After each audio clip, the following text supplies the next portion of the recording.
And we are live. How's everybody doing tonight? My name is Anthony Brian Logan, and you're watching and/or listening to ABL Live.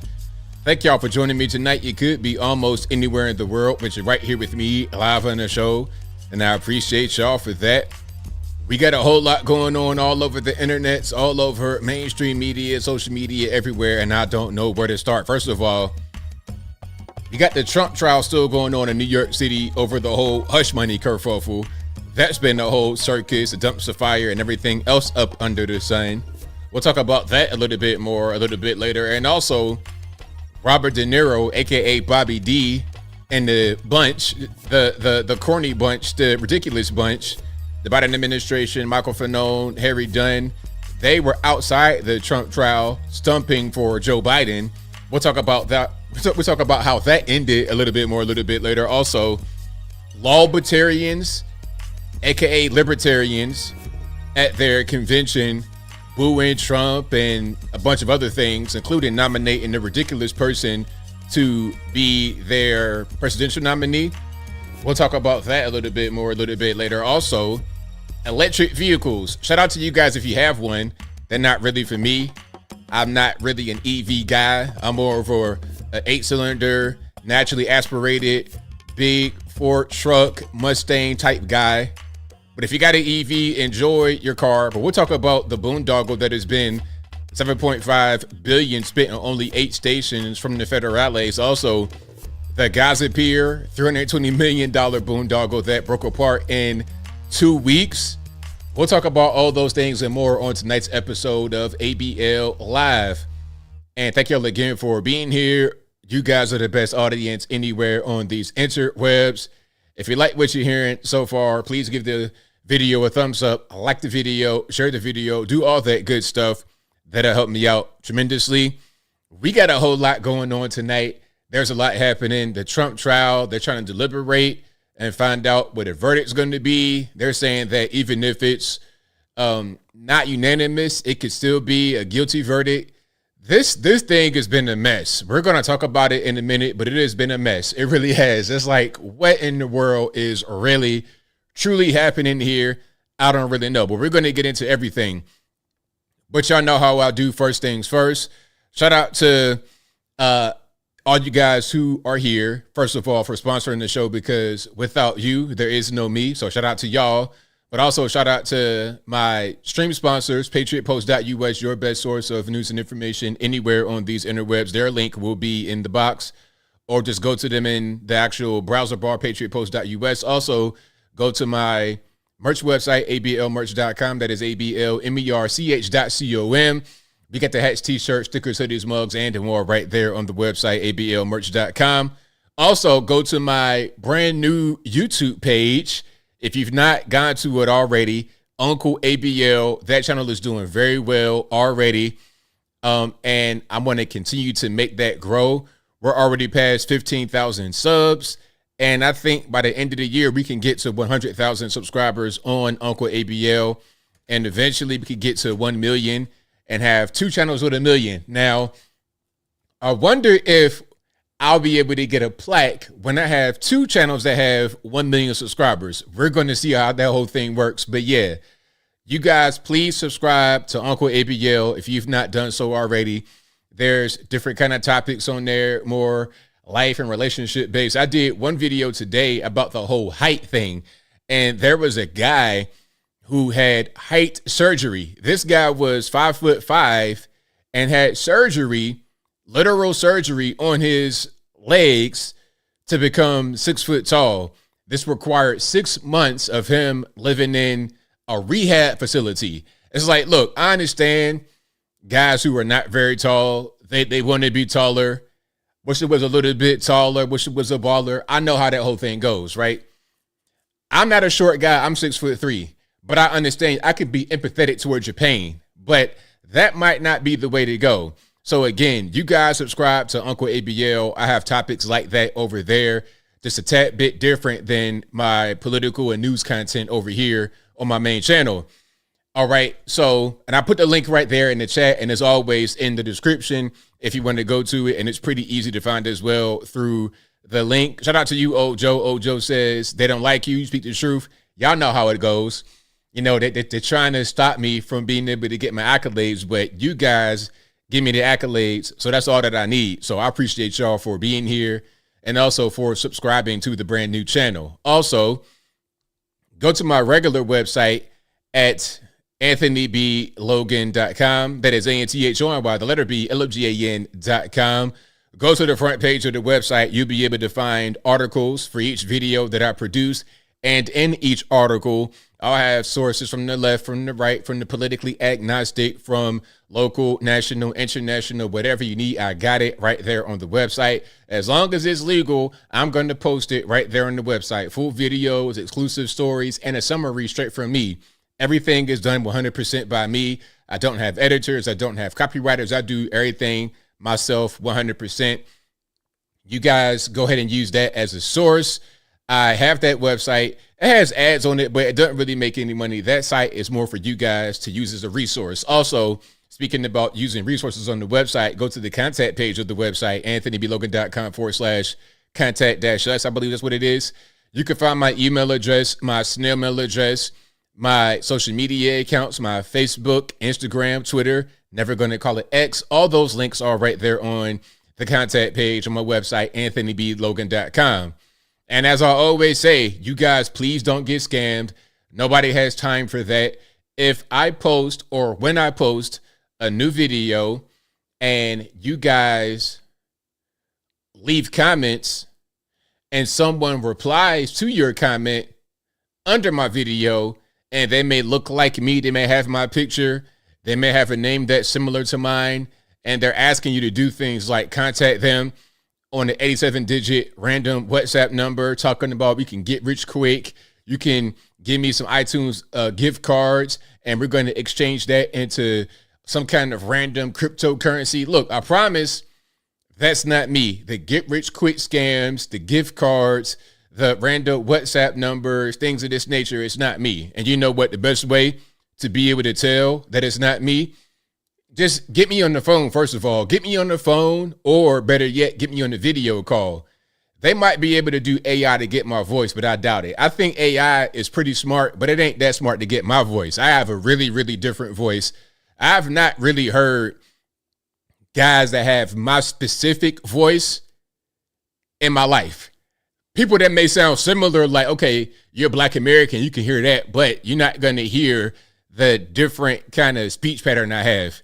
How many guys you know, how many black guys you know born in West Virginia and then moved to Virginia Beach? Like, and I got both of those, the country bumpkin mixed with the city slicker. That's not really that common, so you're not going to hear my voice. Point is, get them on the phone, or better yet, get them on the video chat. And guess what? If you are able to get them on the phone, they're going to sound like this. They're not going to be ABL. How they going to try to? This is ABL. Hello, how are you? At ABL live every Friday. No, not Friday. Saturday. Every Saturday. It's 8 p.m. I'm here. I'm really here. It's just really me. Okay. I did address. Oh, it is me. They gonna say all that, man. It's not me. Or they gonna sound like they about to, they're gonna sound like Rocky and Bullwinkle. They're gonna sound like Ivan Drago. If he dies, he dies. If he dies, he dies. That's not me. Okay. If the person sounds like they've been eating borscht all day and they've not really moved from one spot on their cement floor in some Eastern Bloc, it's probably not me. All right. I don't sound like I'm about to go. I'm about to go spy on you from some ice cold place in the middle of Siberia. That's just not me. And pardon me for the loud noise. So yeah, you guys, please don't get scammed, because I still get emails, people talking about, oh, well, I trusted you, ABL. I thought I could rely on you, and we got into business together. You did not get into any kind of business with ABL. You got into business with Boris and Natasha, with a guy over in Nigeria that has 18 consonants in his last name. All right. With only 2 vowels to hear from. All right. It wasn't me. It was not me. So yeah, that's pretty much that. But we got a whole lot going on. And shout out to you guys again for being here. You guys are the best audience anywhere on these interwebs. Thank you, Michael Critchlow. Michael Critchlow says, ABL Live, best show on these internets, 100%. Thank you all for the super chats, the PayPals, all that. I really, really appreciate y'all. All right. We got a whole lot to get into. Yes, the scammers are real. They're 100% real. Hold on. Rex Rocker says, does ABL do all this on his own? Most bigger time streamers have a staff. Seems like ABL does it all on his own. Impressive. Yes, it's just me. People always say, you should get people to help you edit and you should get a virtual assistant. I don't have anybody that helps me with that kind of stuff. What I do have, I got my man Aaron. Shout out to Aaron, who gets ads for me. And he does all that. He's like an agent. So he does all that. And he'll run it by me like, okay, is this a good ad read? Do you want that? Are you interested in it? Is it aligned with your values? We'll talk about that. But beyond that, and then the merch people, I design the merch and then I send it to them to fulfill. So I'm not, going to the post office, sending you your merchandise. I'm not doing that. But as far as the editing and the production on all my stuff, the live show, everything, I do that myself, 100%. And I may do 3, 4, 5 videos a day. I'm recording, editing, uploading, thumbnails. I do all that. Like I said, some said that I should get an editor and a thumbnail person, but I feel like it'd be a slower process to have that than to do it myself, because then I got to try to communicate with them about how I want it done. It's got to get done quickly. For example, there could be breaking news that's happening and I want it to come out on my 5 o'clock time slot and it's already 4:15. That's not going to be enough time for me to record my video, have somebody else edit it, then have them do the thumbnail, and then have them do the description in the website post. That's not going to be enough time to get out at 5 o'clock. But if I do it, I can make it happen because I'm quick and I know how to get things done pretty easily. Before I became a YouTuber, I guess you would say, I was already a graphic designer, so I already had these skills. So it's just like you just kind of transitioning your skills into something else rather than trying to hire somebody else to do it. But if I had the time, I might. But I just don't have a lot of time. It makes more sense for me to do it. All right. So, yeah.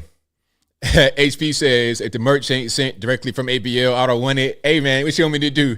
You want me to, walk to the post office in the rain and the snow and personally deliver your package? Or I'm going to fly straight to where you live at, HP. I'm going to fly to where you live at and just deliver it to you by hand. That might be the best way to go about it. So, yeah, shout out to you guys. But we're going to get into quite a bit here. And shout out to you guys on the Facebooks if you're still there. I know Facebook can be difficult to crack. And I'm trying to get into Facebook too, but Facebook is weird. And for you guys who've been here for a long time, you may know that Facebook was where I started. I started doing live streams back in 2014, 2015, if I'm not mistaken, on Facebook. That was my platform of choice. And then somebody told me, yo, get on YouTube and really make it happen over there. And it's been, it's ever since then, it's been history. I've been pretty much doing it that way ever since. So yeah, that's that on that. But we got a whole lot to get into.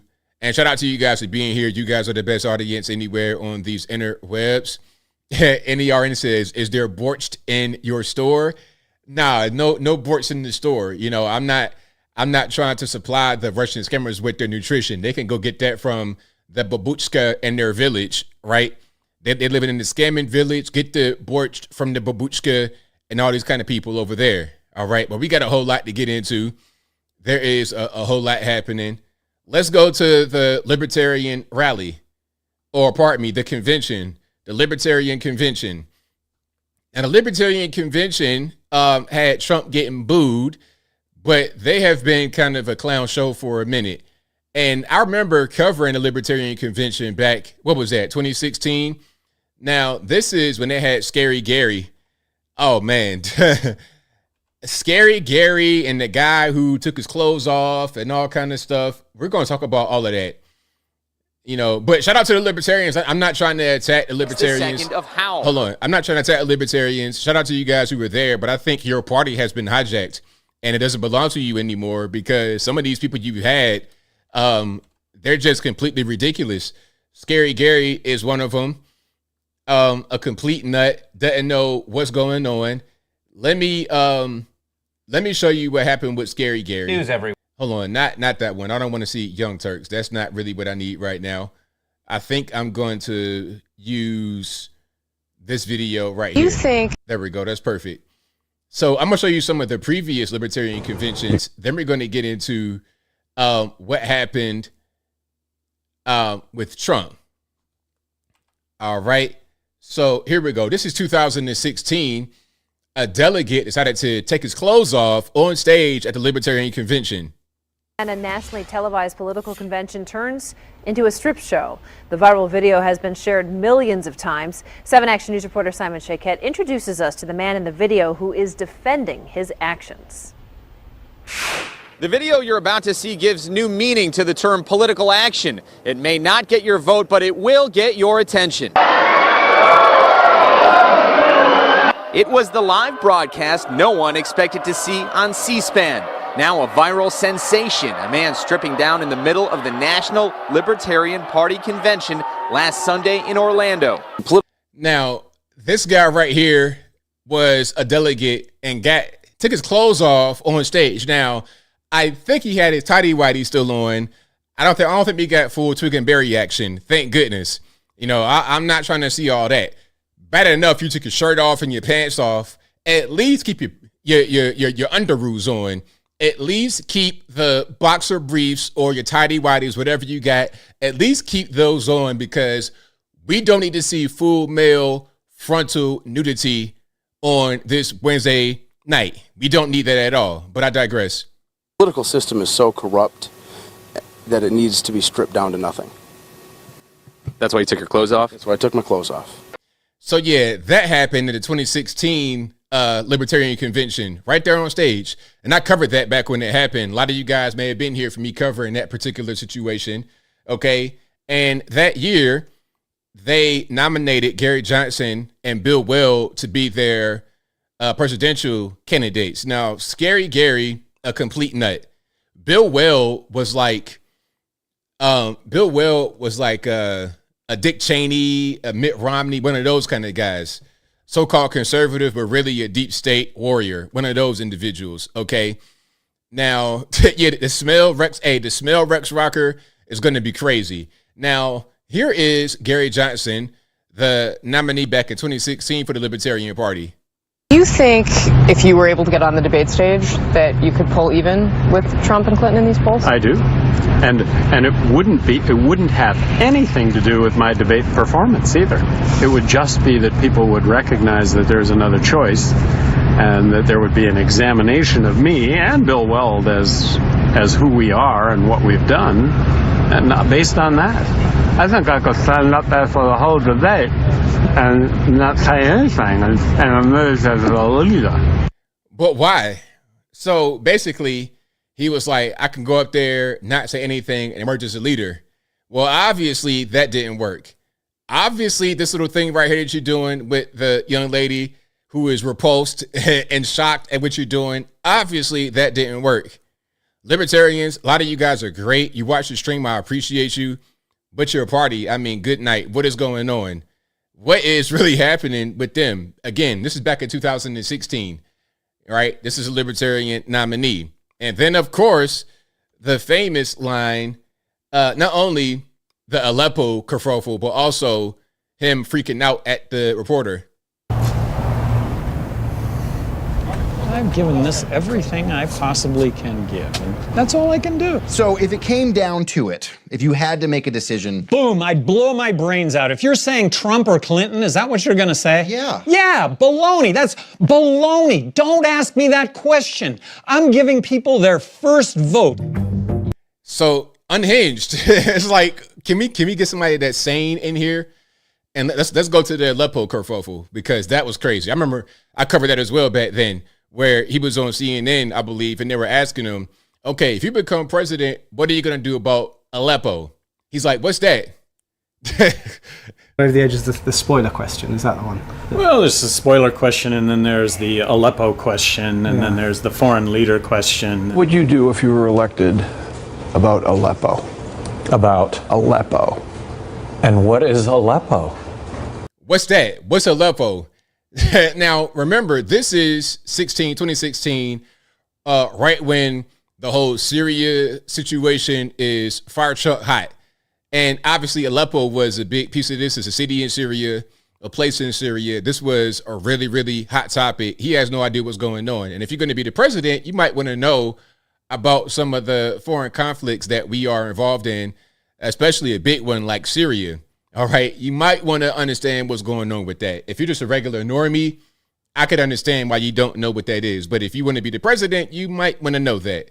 Just maybe. Now, again, that was the 2016 Libertarian Party nominee. And let's skip to 2024, the current Libertarian nominee, Chase Oliver. And let's see what his take on drag queen story time is. All right, let's watch. I believe. Why do you think that the drag queens? Why do you think that the drag queens want to read to children? Because I think that they are performance artists and they want to be able to have different levels of performance art. It's the same reason as why do the Wiggles sing to children? Because they want to have a marketplace to kids. Chase, they want to be able to. They want to be the able Wiggles, to. The Wiggles is made for children. It's obviously family friendly material. Drag queens are not what you call family friendly kind of entertainment. Okay, but a man in a dress is what drag is, right? Let's just be real. A man in a dress or a woman in a suit is what drag is. Mm-hmm. That is not inherently sexual. There is inherently sexual drag. And you're not going to convince me. I mean, I'm not going to defend otherwise. There absolutely is. But there's also the ability to perform as a man in a wig without being sexual. And that is what this is. And I guarantee you, if you act like I said, I went for myself because I was like, why are there people protesting this thing? I want to see what this drag queen story time is myself. And I want to see what it is. And nothing sexual was going on. Some of these names, first of all, the names of these drag queens, lingerie, as in lingerie, the women's, attire. There's a lot of these names that are pretty inappropriate, way beyond PG-13 that I can't even really say right here. They may give me a demonetization or something crazy like that. They might give me a warning like, hey, man, you can't say stuff like that on YouTube. Like, what's going on? And that's just their names. Now, I don't even want to show their outfits and some of the devices that they have in their private areas and on top of their chests and things of this nature. It's adult entertainment, okay? It's adult entertainment, period. Children should not be exposed to adult entertainment. So I'm wondering why Chase Oliver, again, this guy is a 2024 Libertarian presidential nominee. Why would he be advocating for drag queens to perform in front of children? Like, what's really going on? And I think that is the truth for 99% of this. And I think would you take your kids to a drag queen story hour? Or would you drop them off at a drag queen story hour? I don't think that's what happens. Most of the time, the parents are right there with the kids. But I'm asking you, would you drop your kids off at a drag queen story hour and come back an hour later? Would you drop your kids off at a movie? Yeah. No. See, now you're trying to evade. That's crazy. Why you gotta do all that? Chase, why you gotta do all that? Really? I mean, come on. Now, there's more from Chase, okay? He's also a Black Lives Matter activist. Watch this. So I'm here to talk about not just the injustice that Cop City brings, but what militarization of police brings to us. Oh, my God. He's out there in Atlanta. My man. So if you guys don't know what Cop City is, this is a training facility in the Atlanta metro area that's been heavily protested by a bunch of these sweaty neckbeard type individuals out there. It's like an Antifa type situation, okay? So he's one of those guys, really? You want that guy to be the president, Libertarians? My. I was in the streets in summer of 2020 when we were peacefully protesting the murder of George Floyd, the murder of Breonna Taylor and others, and it was the Atlanta police who decided to bring the tanks rolling down the street and who decided to call in the National Guard. It was y'all who corralled us. It was y'all who were pepper spraying and tear gassing us. It was the police who were pulling people out of their cars and arresting them for no reason other than the fact they were lost on the night of the protest. And so what does the police get in reward for that? $67 million of taxpayer money to fund your facility? That's ridiculous. Now, let's pause for a minute. So a little bit of background about him. He is 38 years old, born August 16th, 1985. He's from Nashville, Tennessee is where he was born, and he has been active politically in Georgia. He ran in 2022 in a Georgia special election for the U.S. Senate, and he got 2% of the popular vote. All right. And they say that could have forced the runoff. I think that might have been the whole John Ossoff kerfuffle, but I digress. I don't think it's right to be giving you $1 until you restore trust with the people. And the way you do that is pretty simple.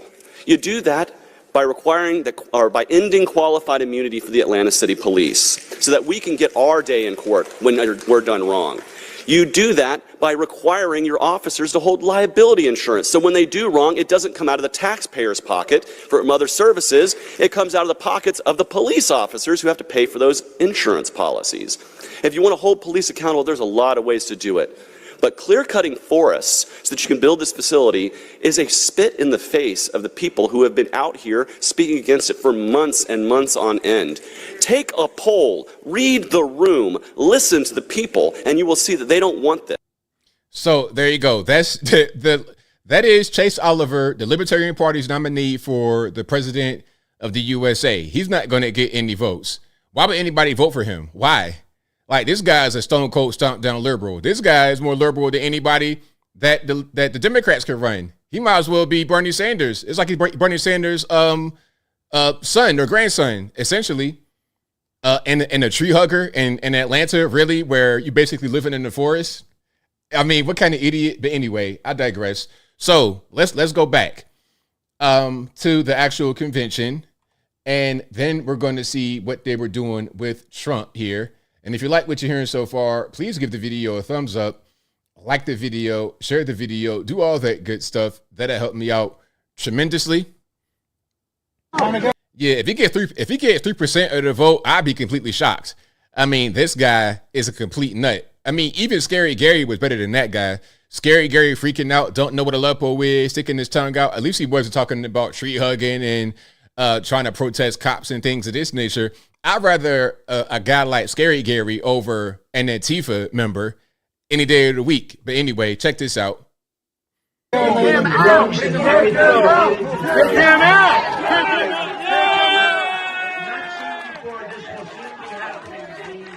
Competition is now slowing healthcare expenses. The Trump sign, right to try. So somebody, I guess that's a male right there with a wig on, because I think once he got kind of slammed, the wig fell off. You see right there?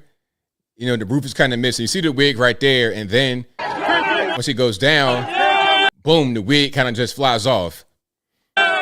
And he has a sign that says Free Ross. I don't know who that is. If you guys know, let me know in the comments below.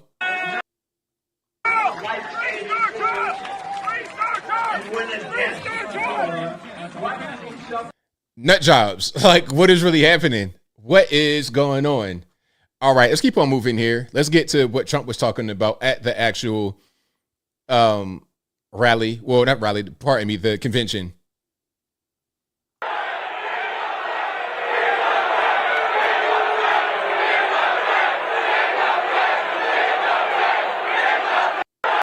Now, this was funny because they were chanting in the Fed, but the Biden-Harris HQ were saying that they were saying hypocrite. They were not saying hypocrite. They were saying in the Fed. I mean, all they do is lie on social media, speaking about these left people, a lot of these operatives, a lot of these accounts, they lie. They were saying in the Fed because it's a libertarian event. That's kind of what's going on. Now, here is the part that I like the most about what Trump was talking about at the event.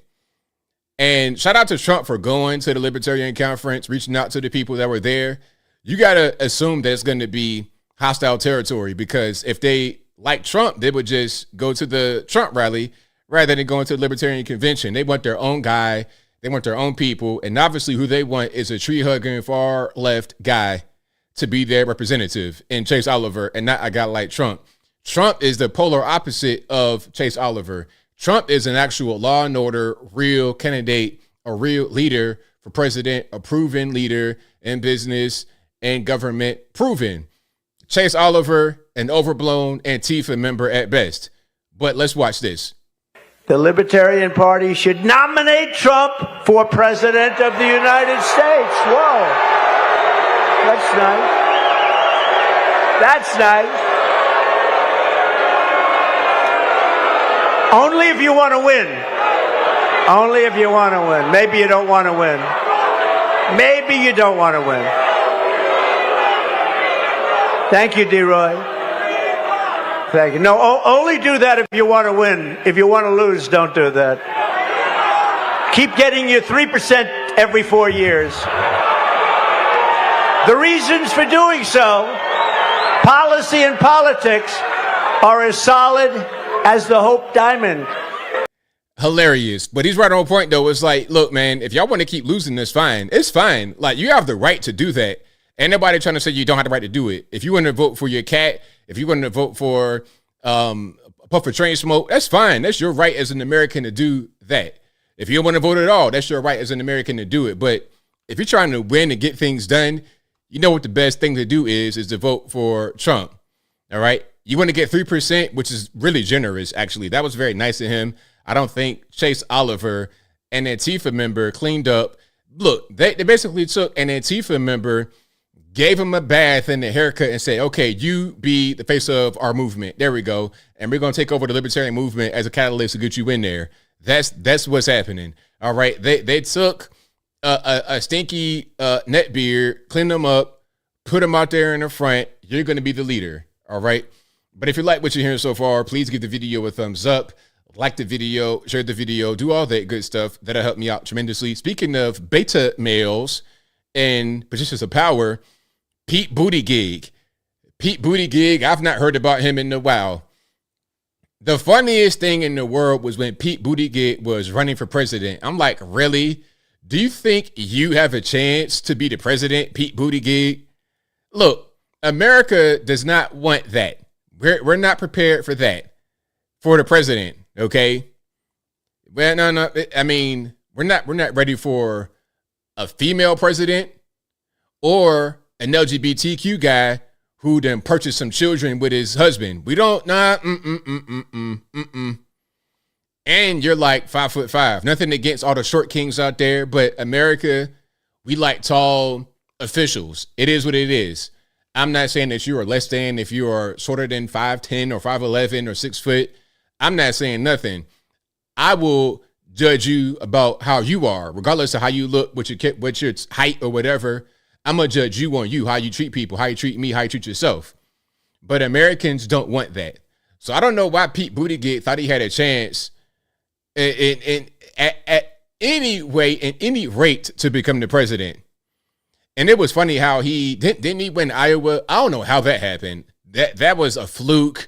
That was some funny business going on, some tomfoolery happening, because there's no way he would have won. But anyway, he didn't win. Obviously, he didn't become the president, and now he is in Biden's cabinet as Secretary of Transportation.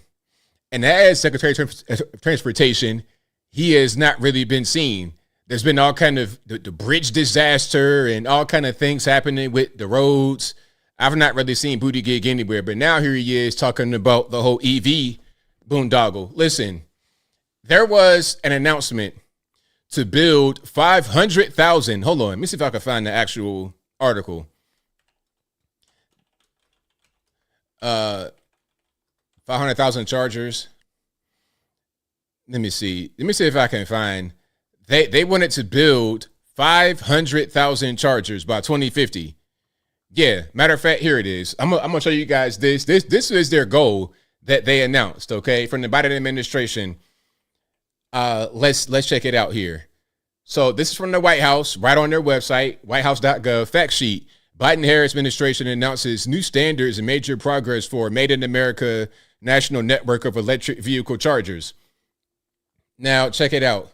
Today, the Biden-Harris administration announced its latest set of actions aimed at creating a convenient, reliable, and made in America electric vehicle EV charging network so that the Great American Road Trip can be electrified. These steps will help the United States meet President Biden's ambitious goals to confront the climate crisis by building a national network of 500,000 electric vehicle chargers along America's highways and in our communities, and have EVs make up at least 50% of new car sales by 2030. Now, okay, there's a lot I want to get into, but I'm going to continue reading, and then I'm going to just get into it and then show what Buttigieg was trying to say on television.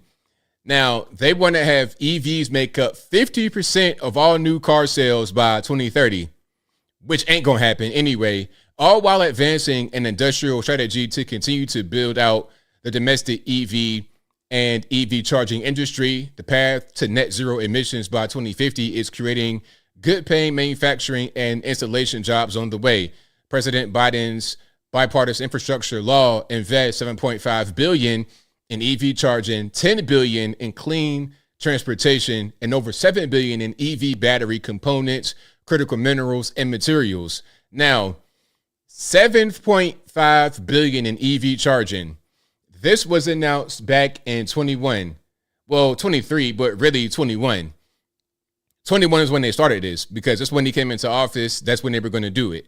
Now, since 21, they have only been able to build 7 or 8 chargers out of 500,000 chargers. Okay, 7 or 8 in 3.5, almost 4 years. So look, let's just say they built 8 chargers in 4 years. Now, y'all know me. I'm not really good at math. I don't know what's that, 18? 2 plus 2, 78, 18, I don't know. But a little bit of quick math. If you built 8 chargers in 4 years, that's 2 chargers per year. And if the goal is to get 500,000 chargers by 2030, you're not really going to meet that mark. If you go at the same rate you've been going at with 2 chargers a year in a 10-year period by 2030, you're only going to have 20 chargers, not 500,000. You're going to have 499,980 chargers short of your goal.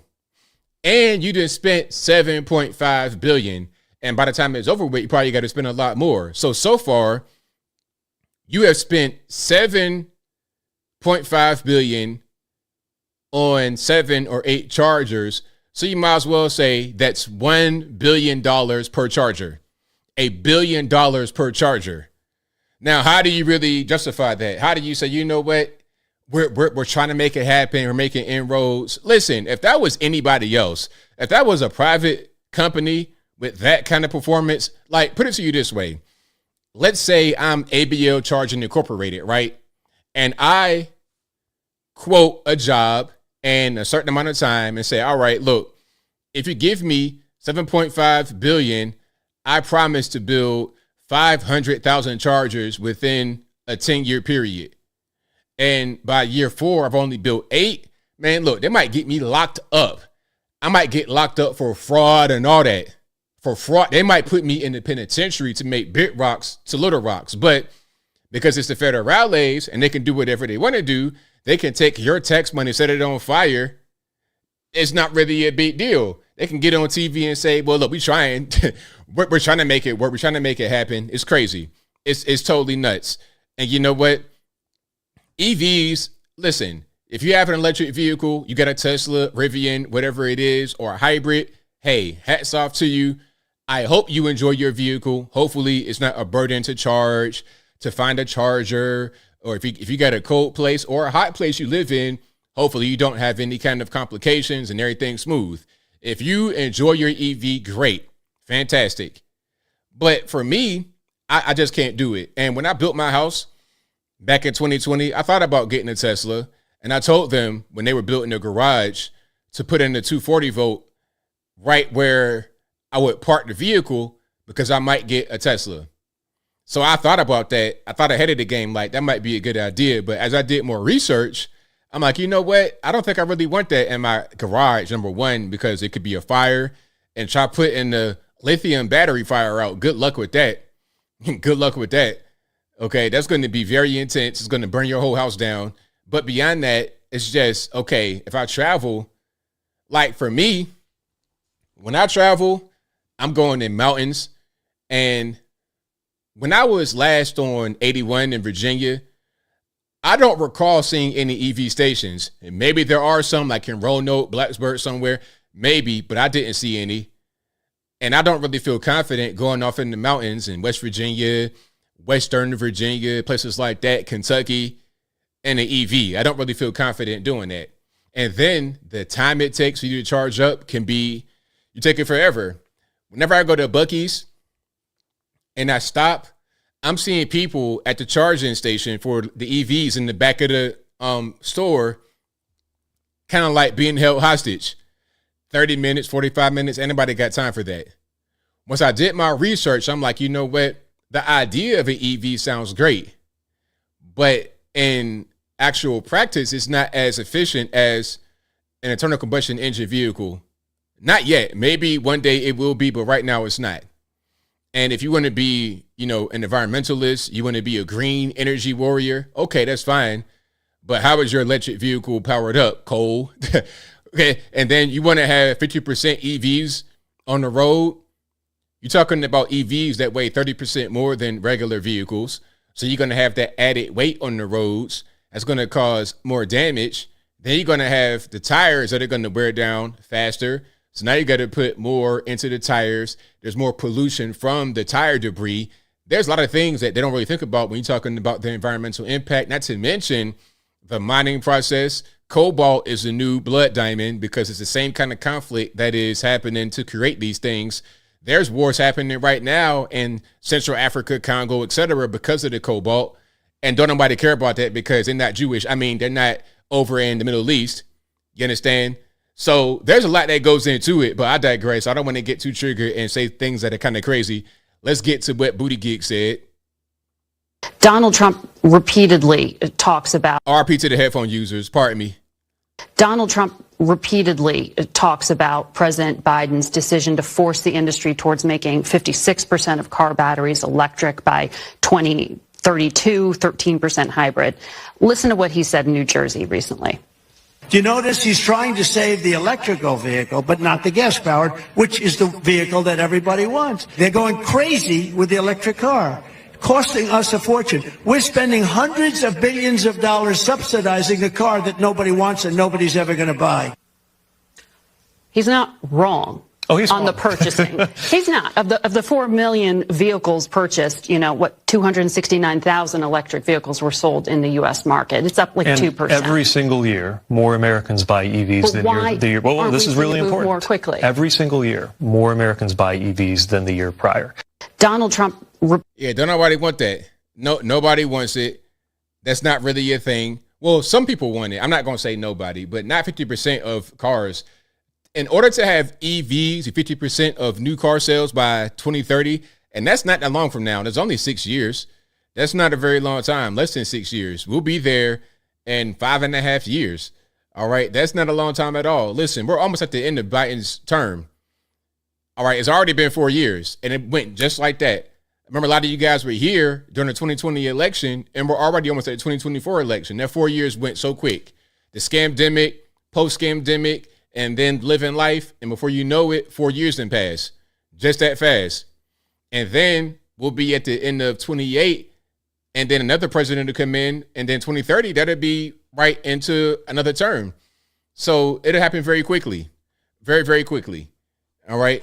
But yeah, people don't really want it. The demand is not really there as much.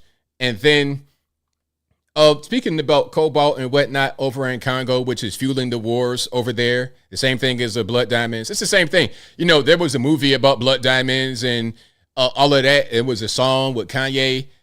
So that kind of shed light on that. But cobalt is not really the same kind of marketing, I guess, behind that war. The same level of attention. It's easy to say diamonds are sparking conflict because it's a thing that's just is purely luxury. You got a diamond on your wrist, on your finger or whatever. It's just a shiny rock at the end of the day. So it's easy to put the blame on that and say that's causing the conflict. But cobalt is the exact same thing. Diamonds are rocks, the same thing as cobalt is rocks. All you're doing is just digging in rocks to find these things. Okay, a diamond is a pretty rock. Cobalt is a useful rock. Gold is also a pretty and useful rock. It's all the same, and it all comes from the same place. But sometimes it's easier to point the finger at that versus that because of the perception of it in the public. All right, but check this out right here. How modern day slavery in the Congo powers a rechargeable battery economy. Okay, February 1st, 23. So there is your lithium ion cobalt right there. That's where that comes from. So you feel great by having your vehicle and you feel like you're doing a right job by the environment, but does that look environmentally friendly? Does that look like it's sourced? Is that a green energy source? Looks kind of brown to me, but different story. I digress. If you like what you're hearing so far, please give the video a thumbs up, like the video, share the video, do all that good stuff. That'll help me out tremendously. Now, let's go to South Park right quick. South Park.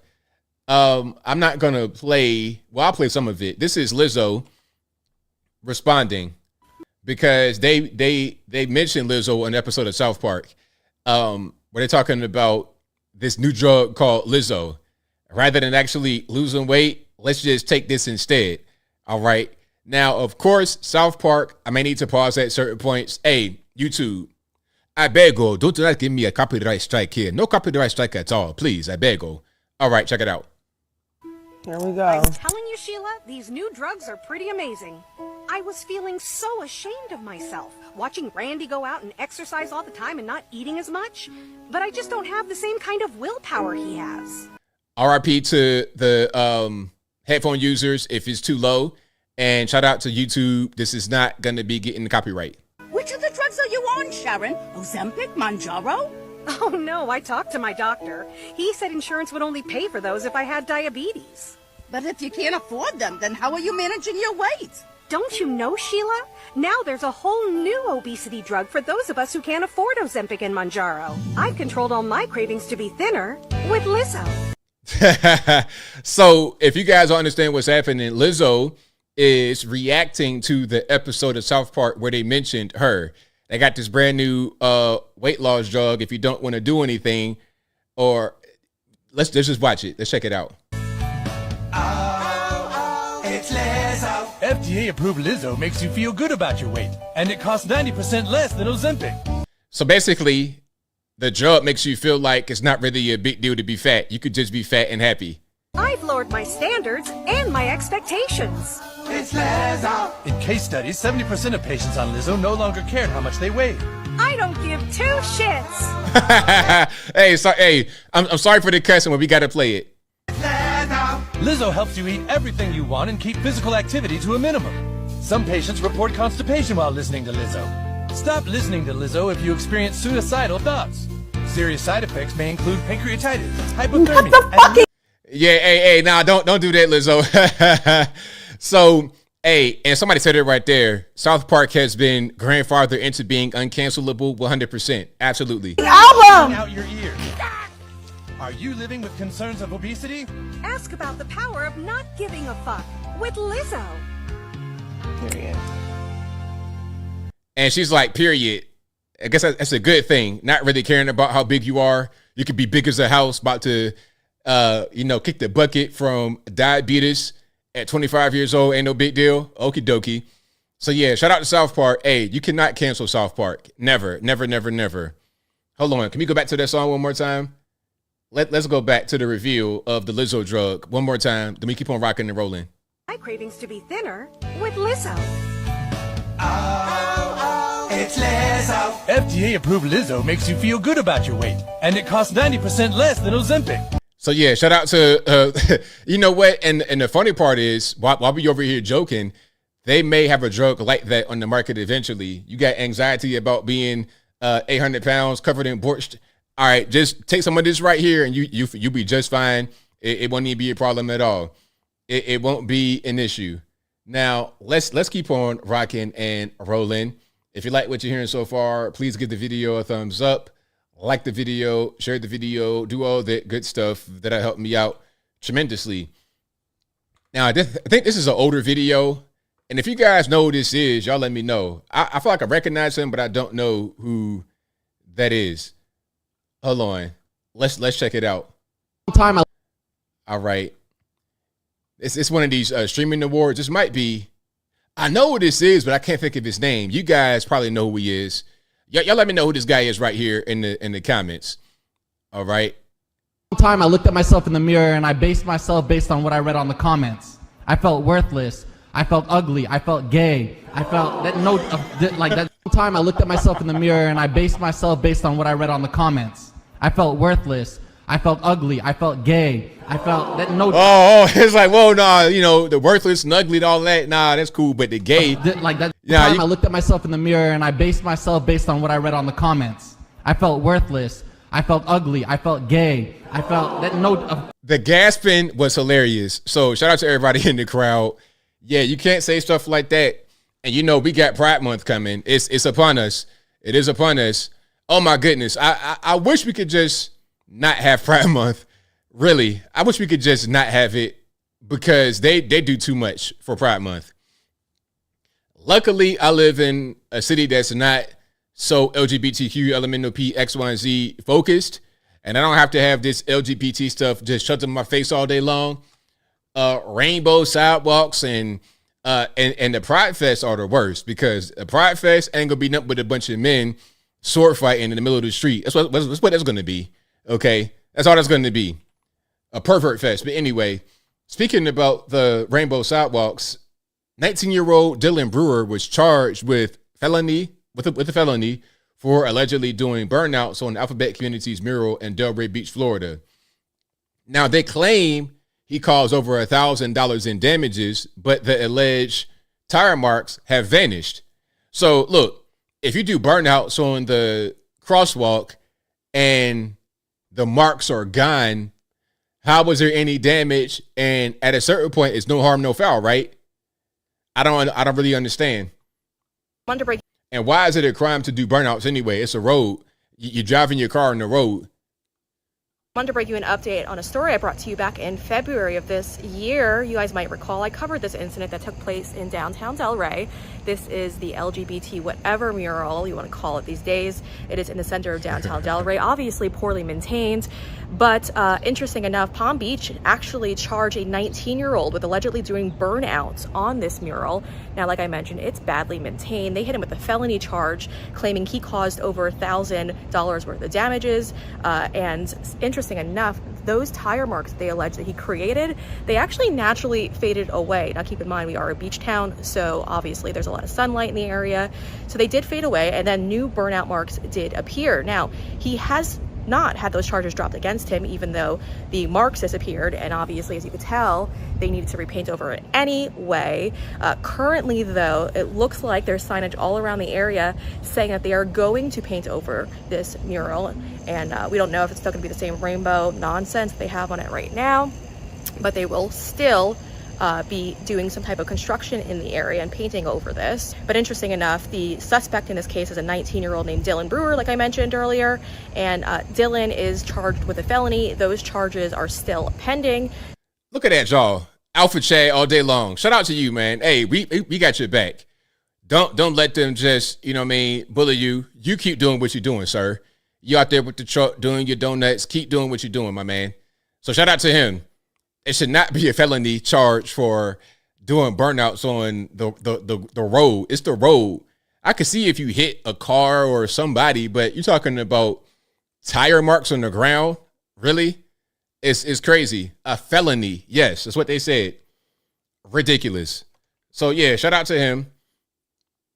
And speaking about LGBTQ, elemental P, Dwayne Wade, with his boy, his son, Zion, whatever his name is. This is crazy. This is ridiculous. And you know what? You know what's crazy about this? I remember I covered this when it first came to be. Back in 2020, I'll never forget it because when I went to Jubilee, they were asking us about this. And I was saying, you know what? Listen, if somebody wants to be transgender, maybe they shouldn't be 12 years old making that decision. This boy was 12 years old saying that he was transgender. That's way too young. You're a child. You want to be an adult. Hey, once you hit 18, go do whatever you want to do, man. You want to join the military. You want to play dress up, cross dress, chop your stuff off, whatever you want to do, go ahead, because now you're an adult. But I think as children, you shouldn't be allowed to do that. You can't drive a car. You can't get a tattoo. You can't go get a house. You can't go to war. You can't do a lot when you're 12 years old, including you shouldn't be able to call yourself transgender. And now his son is older, I think probably 16, 17, and now he's starting to get bigger, voice starting to change. And I said back then, it's like once this boy goes through puberty and he like has changes in his body, he's going to feel a little bit different. The translatable, I'm Dwayne Wade. And I'm Zaya Wade. And this is a boy. This is a boy, a biological XY boy, a male. Yeah, welcome to Translatable. Translatable aims to serve as a community safe space for youth to express themselves through a number of creative outlets. Here at Translatable, we focus on communities of color, center the most marginalized, and emphasize the importance of parents and family. Translatable is also a resource hub for parents, families, and support system of the LGBTQIA+ youth. For our family, we were blessed to have a community of supporters and knowledgeable experts who could swiftly arm us with the tools we needed to support Zaya in her journey. We recognize the lack of digestible and relatable information available to youth and families, especially communities of color. And to this day, we are still learning. I'm so very proud of the daughter that I've had the opportunity to raise. So dumb. Dwayne Wade, you ought to be ashamed of yourself, man. You really ought to be ashamed of yourself. It's totally crazy. And I don't even know what to say, man. I don't even know. She has been my biggest educator and inspiration of what it means to be true to you. I think that's enough of that. But you see what's going on here. This is a boy, and he decided he wanted to be transgender at 12 years old. Ain't no way, man. Listen, if I am the parent here, I don't allow this to happen. If somebody wants to be gay for whatever the reason may be, okay, that's one thing. But first of all, you're not going to be exercising your sexuality at 12 years old. You're not going to be doing that. Listen, you want to engage in that type of behavior, you need to go over there. And I'm going to try to like walk with you through your confusion because something's going on. Something happened or something didn't happen. Something is a little bit different.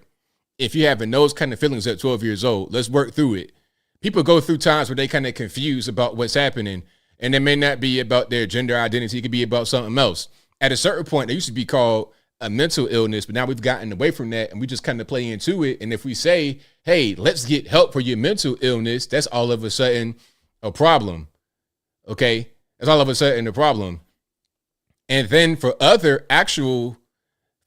things that are mental illnesses or things that may not be, what they want to do is put you on drugs. Or you got ADHD, you have bipolar. Okay, take this drug. So they want to sell you drugs. They would sell you a drug for being LGBT if they could, if it wouldn't be considered something that you can get canceled for. But I digress. I'm getting triggered. Now, here's something else to kind of change mood up a little bit. My man right here was on the Zoom call. You may have seen this. This is kind of going viral right now on the internets. My man right here is on the Zoom call, like a court Zoom call. And he had a suspended license. But as he's on the call, the judge is like, hey, are you driving? Are you driving right now with a suspended license talking to me? All right, hold on. Let's go ahead and check it out. So you see, like, it's like a virtual, like I guess it's a remote court. I've never seen this. It's kind of a new thing. Maybe that was a thing they started doing in COVID, where you can go to court through Zoom.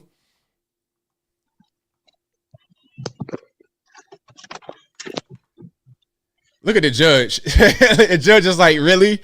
Really, sir? Is that what we're going to do? My man has his seatbelt on in the vehicle driving while he has a suspended license in virtual court. You stationary? I'm pulling in right now at this second. Yes, I am. All right. What are we doing? Your Honor, we are respectfully requesting an adjournment in this matter, up possibly 2 to 4 weeks if the court would allow.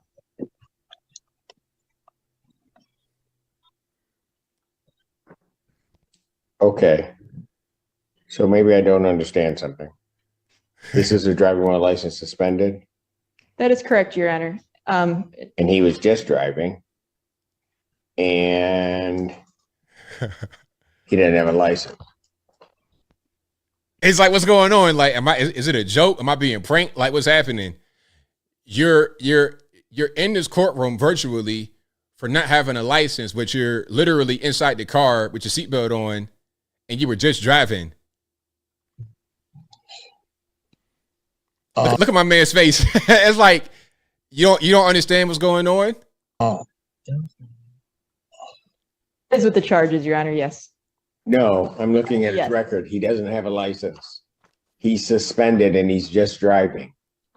That is correct, Your Honor.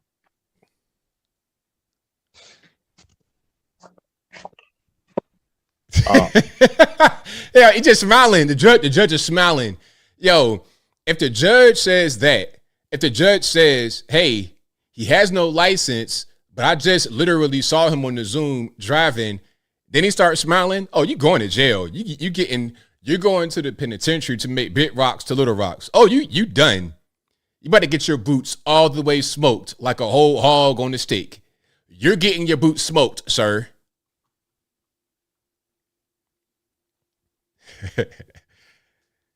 He's like in disbelief. I can't believe this guy did this. Close your mouth, sir, in the bottom, driving your car with no license. There we go. Close it up. So right now, I would presume he's just... Hello? What you mean, hello? 1 minute, Mr. Harris. Why are you talking? At this point, just be like, you know what? I'm going to drive down to the court, turn myself in, because what else?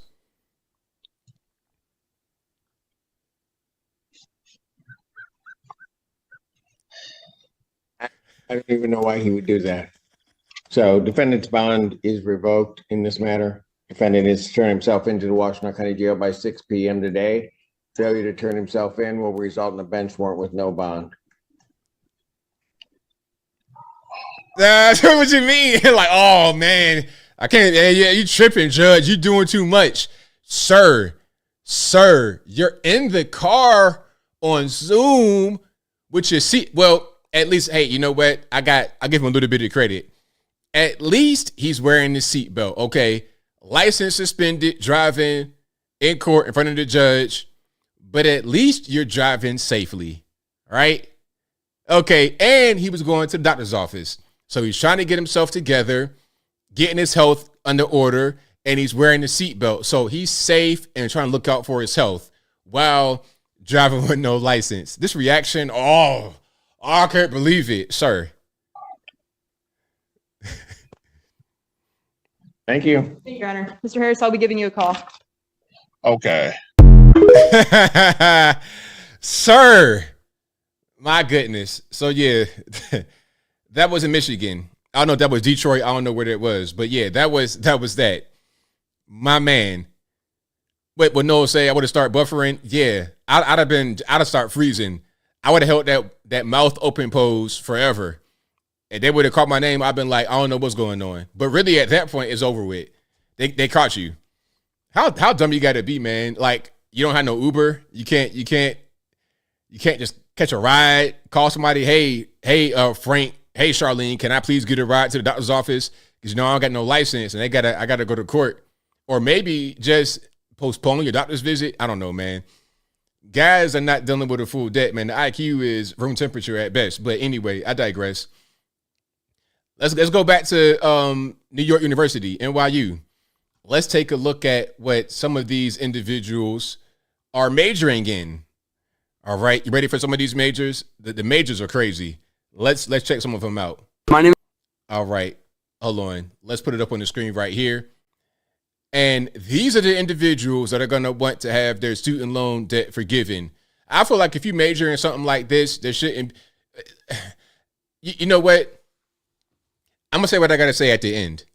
But I'm going to say it right now.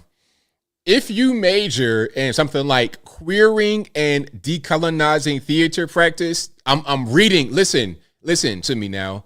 For you guys who are listening on the audio streaming platforms, I am not just making this up. I'm reading what it says on the screen. They literally have that.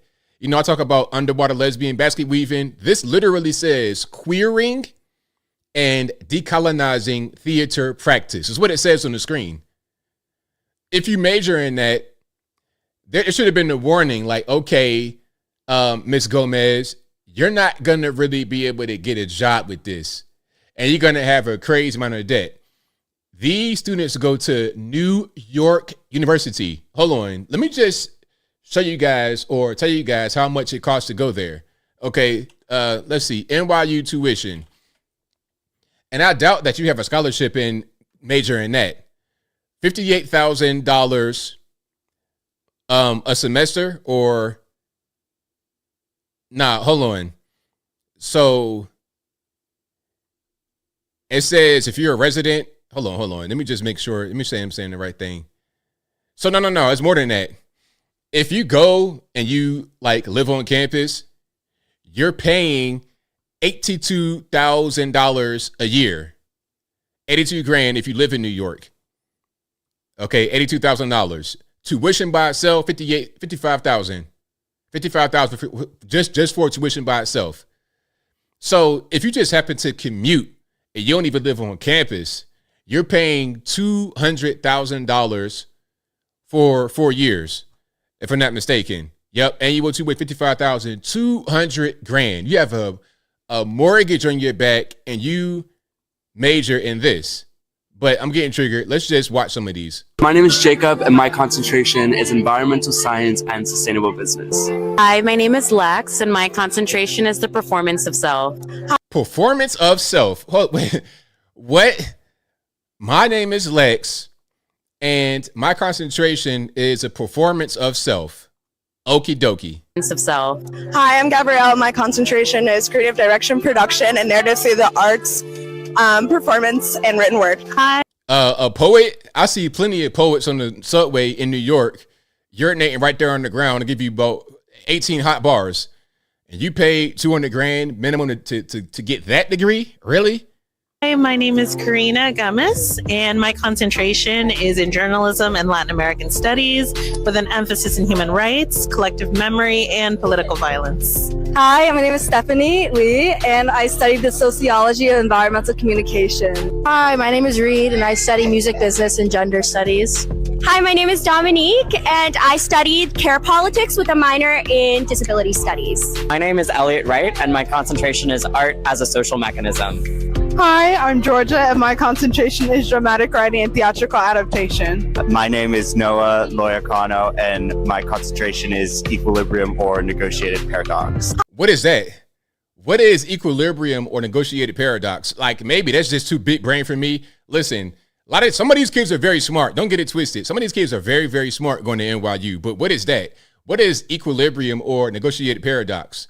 What is that? Can somebody break it down for me? And just make it in simple layman's terms, like I'm a toddler and I don't know anything.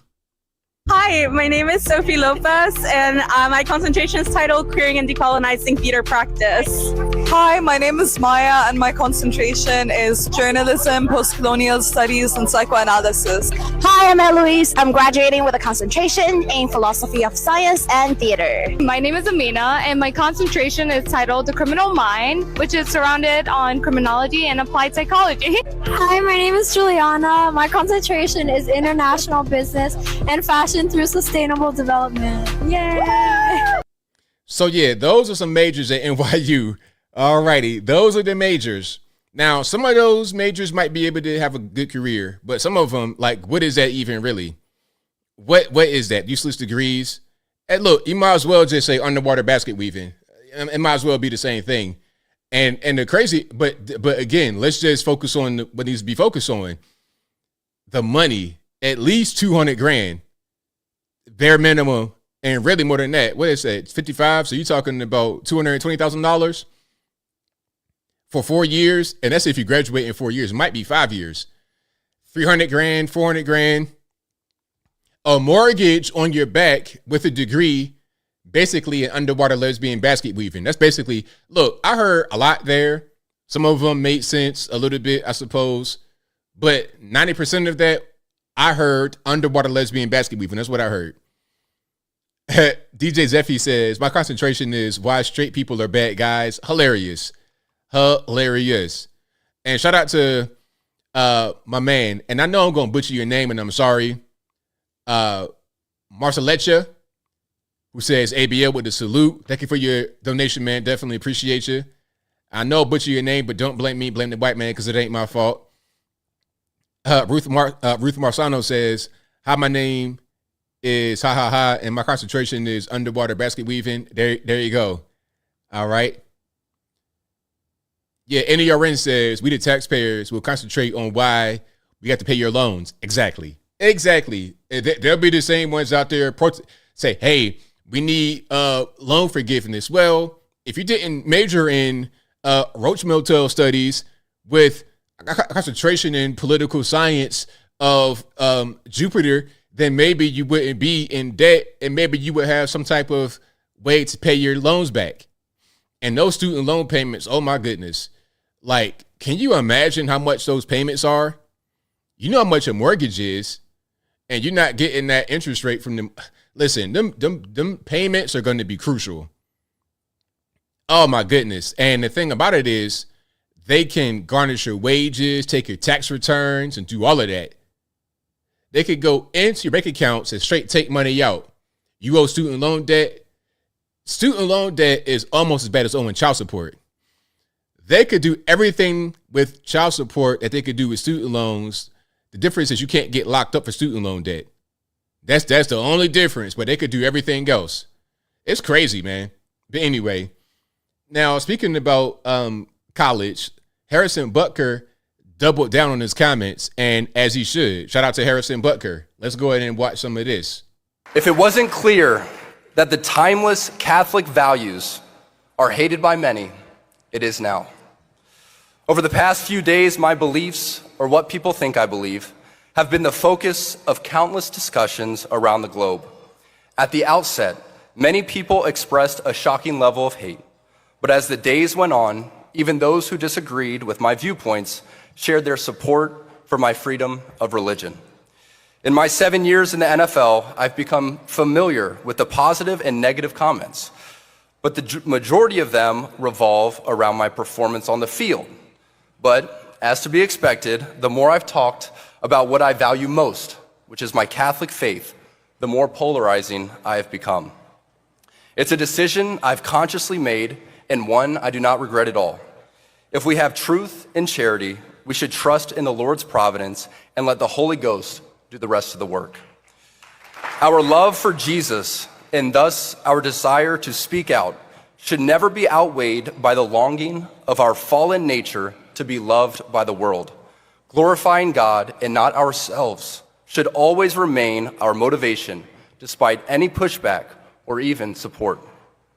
I lean on those closest to me for guidance, but I can never forget that it is not people, but Jesus Christ who I am trying to please. Thank you again for being here tonight. To the heights. If it wasn't... There we go. That's shout out to my main man, Harrison Butker, for doubling down, just, saying how he feels all day long. Now, somebody has responded to Harrison Butker. They don't like what he's talking about. And let's just check this out, okay? And you know where this was. This is on that Chinese social media app with the 2 T's. So you already kind of understand what's happening. Now, I'm going to read you guys the actual caption. And I may not have sound because it might be music. But you see what's happening here. Already, we got something kind of interesting going on. It says, new KC Chiefs cheerleader outfits designed by Harrison Butker, okay? And I got to kind of describe it as it's going because, yeah. All right, and then this is some suburban marm wearing I don't know what. It's like, where'd you get that from, man? Party City, Temu, what is going on? Okay, you have on some knee-high gold boots looking like a pro wrestler, Hollywood Hulk Hogan in 1987, and a leotard also from 1985 WWE. And you have on some kind of, what's that, the Handmaid's Tale hat? It's a mess. So I guess you're trying to say that the cheerleaders are the Handmaid's Tale women. All right. And then she has a dance move, which is really cringe. All right. And then there's pots and pans that appear out of nowhere. She's just kind of gyrating her legs. And then there's a baby doll strapped to the front. Okay. And then the Handmaid's Tale hat gets shaken off.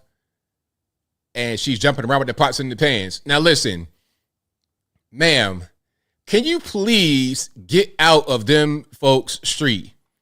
If I see you doing this in my cul-de-sac, in my loop, in my neighborhood, listen, I'm calling the police on you right away. This might be the HOA lady acting the fool on a Sunday when she think ain't nobody watching. Look, it's daytime. I'm in my window. You can't see me. Matter of fact, I'm looking at you through my app on my Ring Cam. Like, this lady's losing her mind. What is going on here?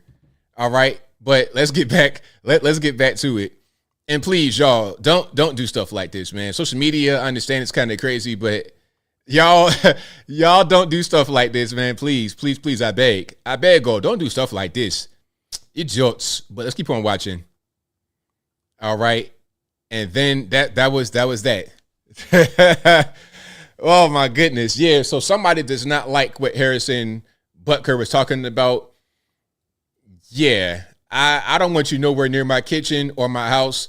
Really, I don't want you within 500 feet of a school zone either, because this is kind of crazy. Yeah. So that was that. That was that. Yeah, I'm calling the police like, hey, please come get this lady. She has lost her mind. I don't know what's going on. She out here with pots and pans, looking like Hollywood Hulk Hogan, Macho Man Randy Savage. What is really going on? It's a whole lot happening. Hey, that's probably somebody's wife in the neighborhood. I'm 100% sure. Bored, getting triggered by Harrison Barnes. Me go out there and act a fool on the internet. But I digress. Oh, here's something else. A very satisfying moment. This young lady decided to jump in the man's truck. I believe, Chicago, Detroit, somewhere, because she wants to protest for Palestine. This is a very satisfying video. Check it out. I got some psycho bitch who just got in my truck and was driving it. Sorry for the cursing. Don't blame me. Blame the white man. Free Palestine! In downtown Detroit and East Lafayette. And for my future kids. Free Palestine. Free Palestine. Free Palestine. Just trying to do my job. Homeless drug addict. Free Palestine! I said! Free Palestine! Get the fuck out of my truck. I mean, look. Hey, people say, oh, he went too far. It's like, look, you're in my truck. You shouldn't be in my truck. You're driving it. I'm just trying to do my job. I need you to get out of my truck. All right. Like, I'm Free Palestine. Okay, great. Cool. But let's get out of my truck, though. All right. I need you to go over there. Yeah, she'd be all right. She would be okay. Whatever kind of drug she's on is going to like insulate her bones from being broken. So she'd be just fine. All he did was just kind of give her a little toss out of the truck. That's fine. I think we need to do more stuff like that. He didn't go over the top, just, a quick yank. And you know what? That kind of reminds me of when the Joker got thrown. Yeah, it's just like that. That's like a meme. Hold on. Now, this might have just been somebody dressed as a Joker, not really the Joker.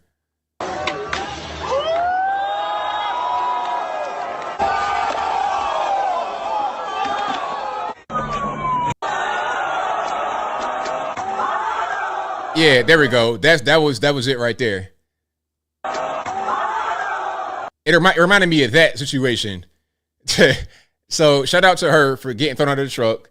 Yeah, let's not do that anymore. That's not really what you should be doing. Just mind your own business, do your own thing. You want to protest Palestine? Okay, do it over there. And here's yet another one. Here's yet another one. I've not seen this full thing, but we're going to watch it. And sorry for the orientation. People got to just know how to film with their camera properly. On me. I'm a man. I identify as a man. Put hands on me. I identify as a man. You just attacked my product. This product identifies as a star. I'm throwing stars. Oh, great. Now you're committing You're committing... Great. Let's call him that. Call the fucking cops, somebody. I identify as a man. Of course, we're in California. I see California plates right here. So where do you think this is? What part of California? I think it's California. California plates. Maybe I'm tripping. This is a star. This is a gun in my hand. But why? Why do that? Like, why throw myself on the ground?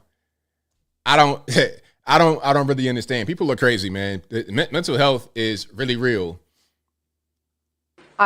Now, this was really funny. I don't know where this was. It's somewhere in France, but I don't know where. Like, I don't know what this was for. Now, Cate Blanchett is worth $95 million. She's an actress, I suppose. I've heard her name before, but I don't really know who she is. What did Cate Blanchett play in? Let me see. What was she in? She was in Ocean's 8, Thor Ragnarok, Benjamin Button. Listen, if Cate Blanchett came up to me in the face and slapped me dead in my mouth, I would not know who she is. I've heard of her name, but I don't recognize her. Maybe you guys know. Cinderella, Lord of the Rings, Blue Jasmine, Robin Hood. I don't know. But anyway, she's worth $95 million. There's a little bit of context for these comments right here. Check it out. Look, I mean, I'm white, I'm privileged, I'm middle class, and I think, you know, one can be accused of having a bit of a white savior complex. Look, I mean, I'm white, I'm privileged, I'm middle class, and I think, you know, one can be accused of having a bit of a white savior complex. Okay, so I found out what's going on. I see what's happening. This is the Cannes Film Festival, and she's at some kind of event speaking, talking about she's white, middle class, and has a white savior complex. Middle class at $95 million. Like, you're a famous Hollywood actress. Middle class? What you mean middle class? Is that how you identify as middle class? Oh, okay, cool. So look, I identify as Cate Blanchett. How about that? So now I'm worth whatever you're worth. And when I go to the bank, I say, you know what? I identify as Cate Blanchett. I want to be able to withdraw from her account. Now, if I get locked up, I don't want to get locked up because I identified as you, because we could do that now. If you can identify as middle class and $95 million net worth, I can identify as you. Why not? Okay. If you say that I'm not Cate Blanchett and I'm some random regular black guy, you're racist. That's how that's going to be. All right. Anyway, I digress. Let's keep on rocking and rolling. Now, shout out to the officer right here in this video. I got a lot of videos for you guys. This was just an amazing clip. You see a lot of these guys try to escape. The cop right here is Alpha, Mega, Super Chad, Giga Chad, Ultra Chad for this move. Okay, I've seen a lot of cops in the same situation. They kind of, you know, heavy on the donuts, not really on the cardio, and this would not be their situation. But my man right here, Mega Alpha Chad, keep on rocking and rolling and doing what you're doing. Check it out. 716. Turn around. Come on.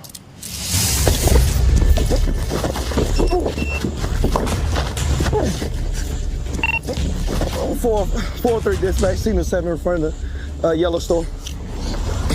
I didn't do anything wrong. Turn around. I didn't do anything wrong. What are you here for? I didn't do anything wrong. So you didn't. My man was trying to cuff you and you tried to escape, and it didn't really work out too well. It did not work out. You thought that you had speed. You thought you might have been a track star basketball player in high school. Okay, but my man right here is ready for action. Ready for action. And it was so smooth. It wasn't any unnecessary force. It was the perfect amount of force to get you on the ground and in those cuffs. Come here. Stand up. What did I do? Stand up. Hey, what did I do, bro? What did I do? 403 dispatch. I got one detained. 716. Turn around. Turn around. Come on. Guy was going to get away. Nope. And then look, he had him kind of a little bit with one, so he was able to kind of hang on to him and slow him down. And then once it came to the vehicle, boom, I slam you in the vehicle. Now I got you. Hip toss, boom. There it is. There it is. So shout out to the officer. Did a fantastic job. Very smooth. All right. Very, very smooth. So shout out to him. Let's keep on rocking and rolling. We got a lot to get into here. let's go to a few of these cities and what they got going on. Let's go to San Fran and look at the Target. Look at the Target in San Francisco. This is crazy. All right, let's turn the music down. We don't need to have that. But here's a Target. And this is what you got to go to. You got to go through all of this just to get any kind of items. Now, everything is locked up. Every single item is locked up. You're talking about deodorant, toothpaste, toothbrushes, everything is locked up. And I don't understand how they stay in their business, really. Why would you even go through all of this? Just get stuff on Amazon. If it was me, I would just get things auto shipped on Amazon. So I ain't got to go through all the rigmarole of having to call an attendant for every little place. It's like there's like individual lockers. It's totally nuts. Everything is behind lock and key. Everything.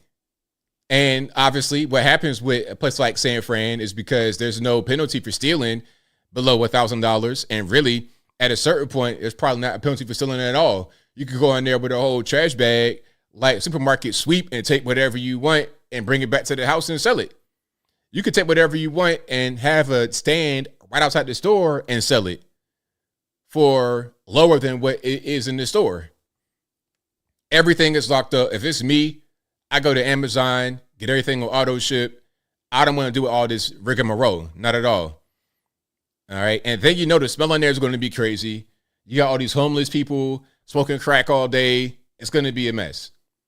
Now, here's some Canadians on the, what's this, a subway or train or bus? Like a subway.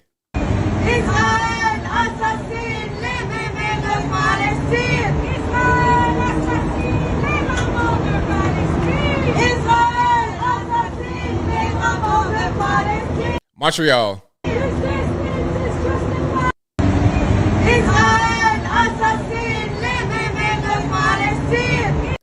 So they got, I guess I'm hearing some French in there because it's Montreal. They got their own dialect of French, I suppose. But yeah, they're out there protesting for Palestine in Montreal on a train. And then you got somebody trying to hand out flyers. Like, I don't want that. I don't want that. My man right here is like, nope, don't want it. I'm good. That's me. Yeah, I don't want your flyers, sir, man, whatever your pronouns are. All right, let's keep on moving. Here we in New York City. Now, would you guys eat from a street vendor? All right, let's not have the music. Would you guys eat from a street vendor on a subway? All right, I'm not sure. What's this, watermelon? I can't tell what that is. Ain't no gloves or nothing. Ew, what are we doing? Licking, she licked whatever that was. Okay, so yeah, no gloves, no sanitary, no nothing, not even a hand sanitizer. Sir, my man, okay, I guess your clientele is people that smoke crack for a living. So when you out there bumming trying to get some crack, you could go to the street vendor and get a little bit of food as well. Why not? I mean, hey, if you smoke crack all day, maybe you shoot fentanyl.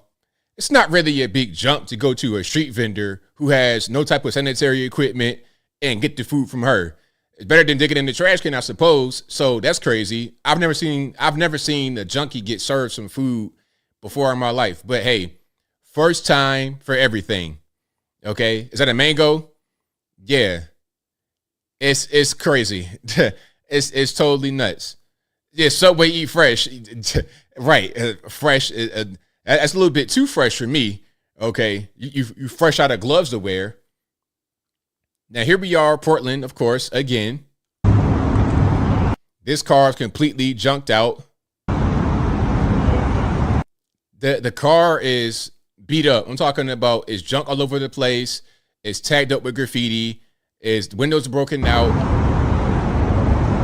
It's like a trash can at this point, but a whole car. And it doesn't look to be that old. It's just out there, you're just out there in the street. Now you're just a trash can.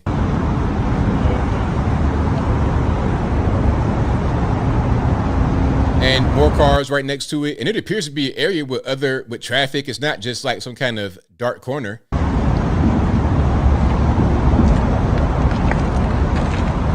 right, more of the same. Yeah, that's Portland.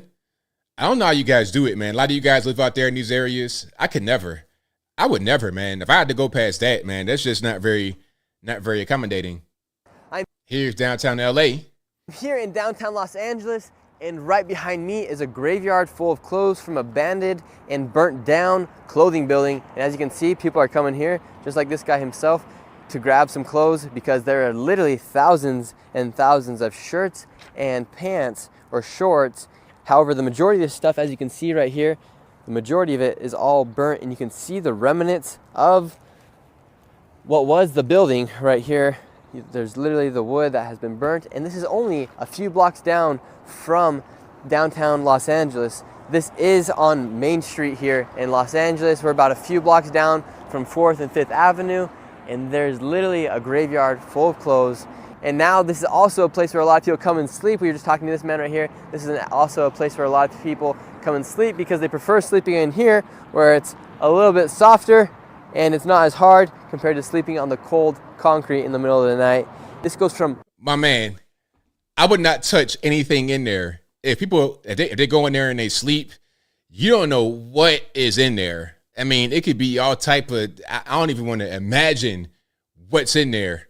It's like when people come to Virginia and they want to go down the beach and they want to go up under the pier. It's like, you don't want to go up under that pier and sit down and because you don't know who been under there, what they've been doing, or what's in that sand. You don't want to do that.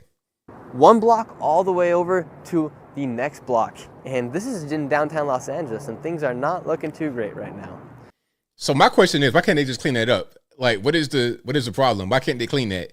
I mean, you guys are getting taxed from the window to the wall. Where is the money to beautify the city a little bit? I don't really understand. Yeah, it's crazy.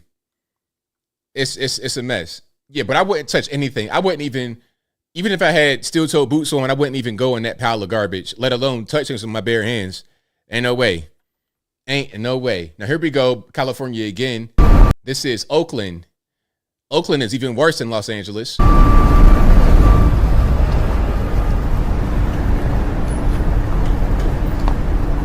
You got RVs, you got trash everywhere, tagged up.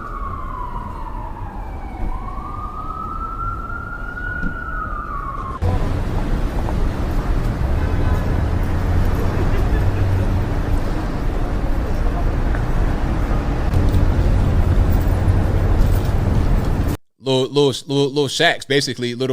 These appear to be what they say, improvised or unofficial structures. These appear to be some of those.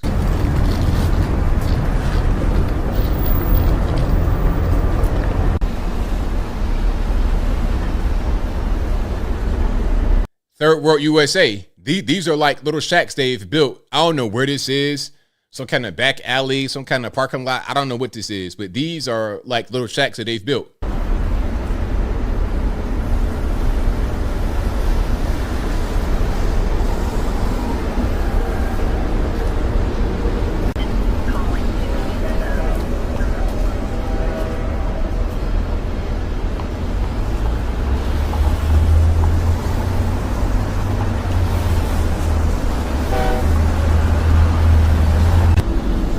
A lot of Asians out there for some reason. I don't know what's the science behind all the Asians out there in this little shanty town. Like, I don't think when they came to America that they thought they'd be living in the same way they live in Vietnam or wherever they came from. Or really worse, because I've seen some things overseas, but this right here, I mean, this is bad, but what's making it worse, in my opinion, is the drugs, which are not going to be as plentiful over there as they are over here.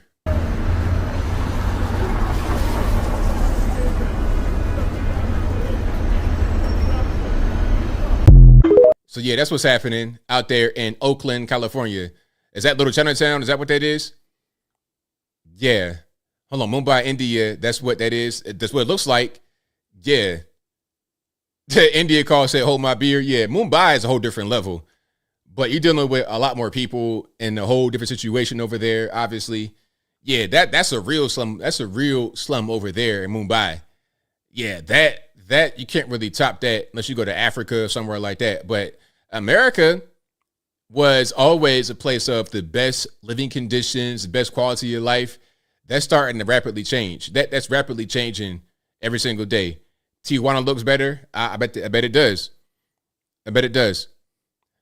All right, let's keep on rocking and rolling. We got a lot more to get into. And if you like what you're hearing so far, please give the video a thumbs up, like the video, share the video, do all that good stuff. That'll help me out tremendously. Okay, let's get into Bobby De Niro. Now, first things first, what's going on with this? What in the world are those? What are those he has on his feet?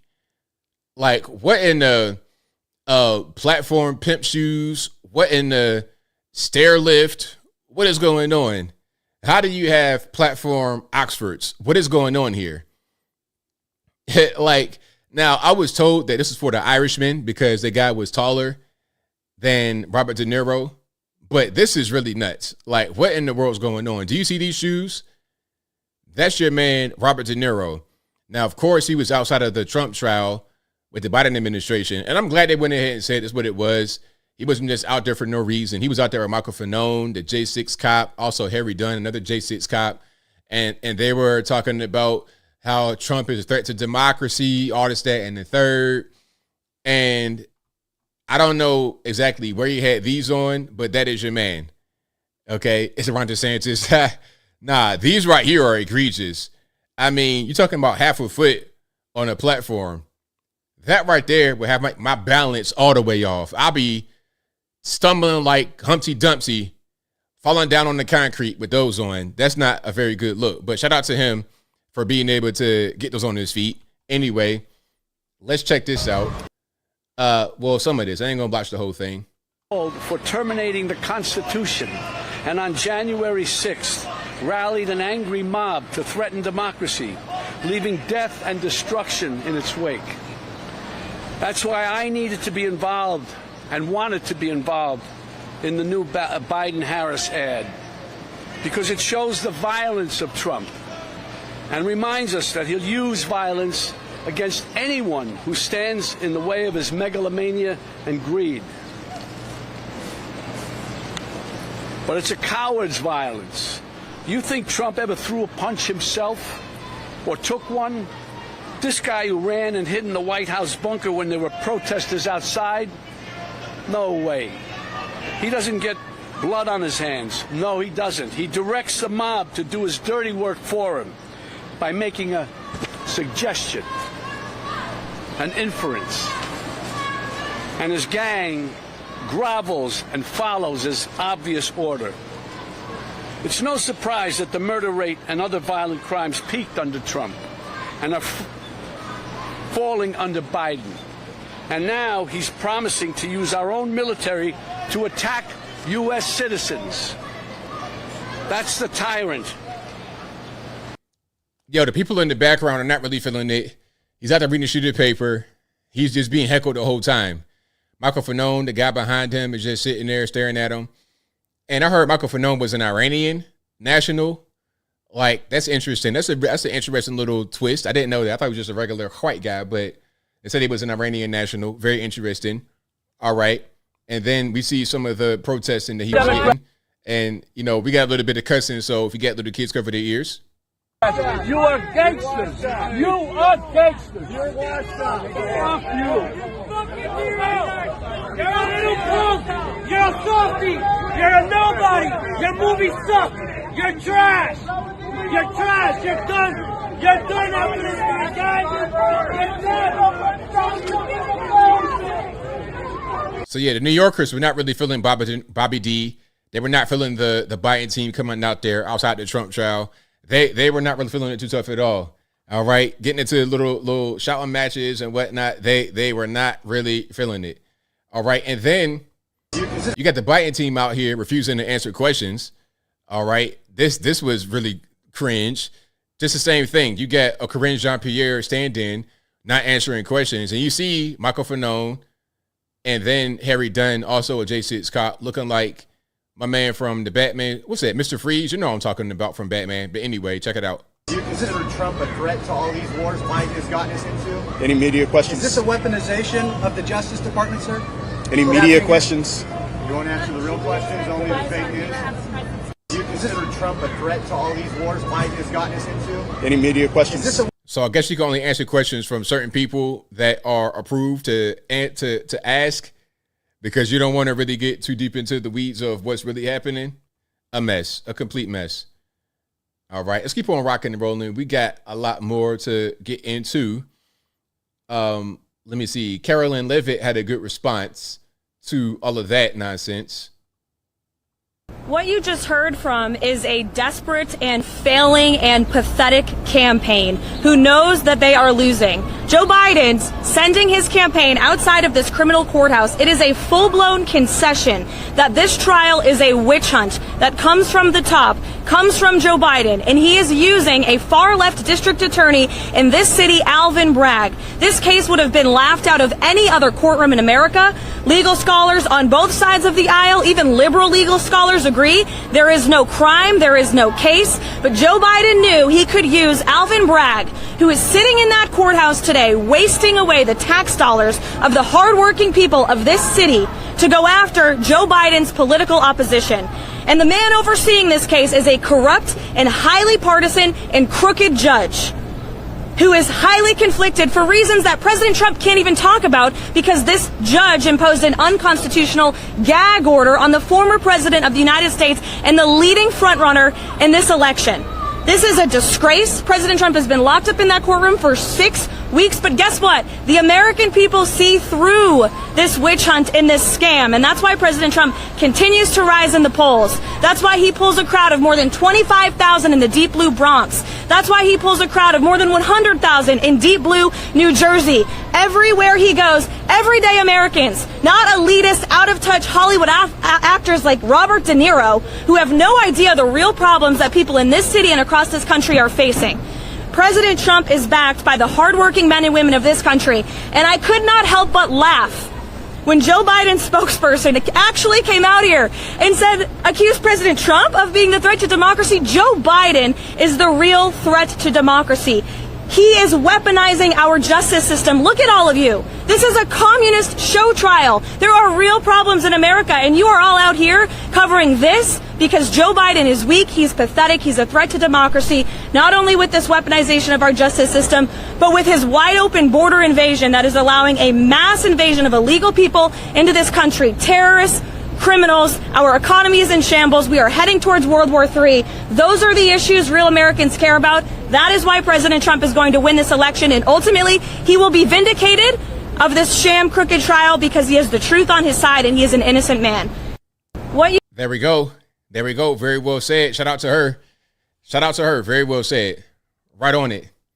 Let's keep on rocking and rolling here. And if you like what you're hearing so far, please give the video a thumbs up, like the video, share the video, do all that good stuff. That'll help me out tremendously. Okay, Richard Dreyfuss. Richard Dreyfuss, I don't know what was going on with my man, what he was on, but yeah, Richard Dreyfuss decided to say a few things at an event. So he was invited to this event, I suppose, in Massachusetts, a screening of Jaws. Of course, he was in Jaws 1975 as, what was that, Hooper? And he was there for a screening of that movie. And during the screening, he said a few things. People got offended, walked out, all kind of stuff. Now, let me see if I can find the video in question where he came out. He came out in a dress for some reason. If you're asking me why he came out in the dress, I'm not really one to give you that answer. But he did come out in the dress. But the dress was over his regular clothes. Wow, that was crazy. RIP to the headphone users. I'm over here halfway deceased from that one. Good grief. So that was just the applause for him coming out with the dress on.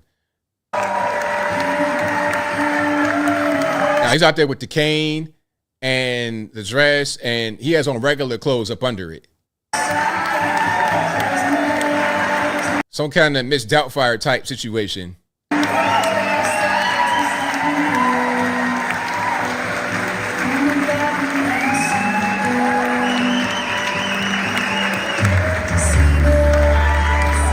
So this goes on for a while. He's out there kind of just doing his thing. And then the theater staff comes out there to take his dress off. He has some like regular stuff, pants, shirt, a ball cap, and then he puts on a blazer after that. And then he goes into his little thing, right? So he's dressed normally. Now, I don't know why he had to come out there with the dress on. Look, this was a screening of Jaws, the OG 1975 movie. He was going to do a Q&A. So maybe that's just him trying to express himself, trying to be a little bit of Bruce Gender-ish. I don't know.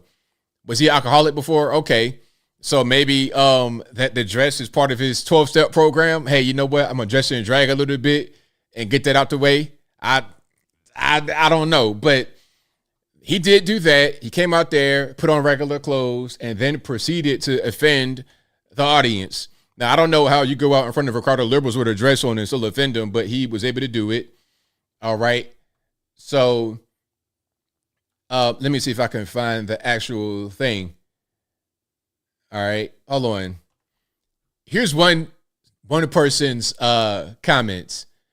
Started out ugly. He took the stage in the dress, which turned off by himself and with the help of 2 stagehands, and did some idiotic dance for some unbeknownst reason. Unbeknownst is a funny word. The voluminous vocabulary is crazy. But then that reason became clear as he spoke throughout the interview. He was intentionally mocking trans people. He was openly antagonistic by being purposefully politically incorrect at an event which was clearly designed to celebrate his time and accomplishments in Hollywood, and any negativity was entirely brought on by himself. Now, he was talking about a lot of things, like the LGBT and the inclusion and things of this nature, just not being what he's into. And they got so offended. They were walking out. People were yelling at them. And they walked out before the movie even started. Because remember, it was a screening of the OG Jaws, 1975. And I guess the whole point of the event was to have him there, do a little Q&A, and, you know, just be the special guest of the evening. But because of what he was saying, they got offended, they got triggered, and then that caused the theater to put out an apology. Let's see if I can find that right quick. Yeah, the theater apologized. Here it is right here. So, dear Cabo patrons, I am writing to address an important matter concerning last night's event with Richard Dreyfuss at the Cabo.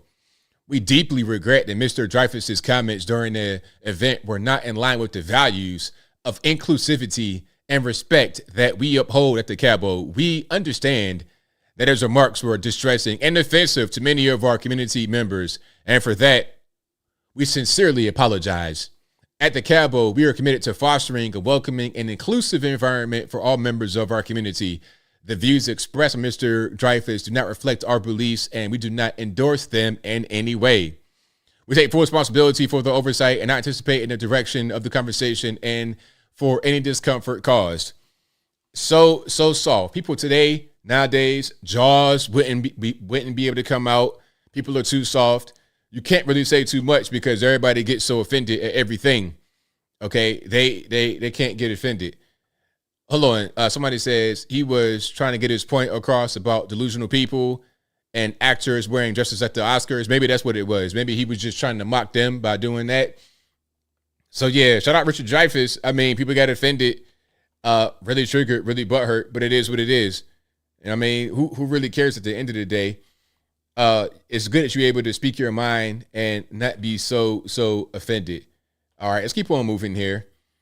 Here's something interesting. You got Jill Biden talking about Joe and a debate between Joe and Trump. And she says that Trump cannot put 2 sentences together. Now, maybe she has a little bit of dementia that came from Joe. Maybe Joe's dementia has rubbed off on Jill, because it's Joe that cannot put 2 words together, let alone 2 sentences. But check this out. Yeah, well, I happen to believe it's really important, more than ever, to have a debate with guardrails.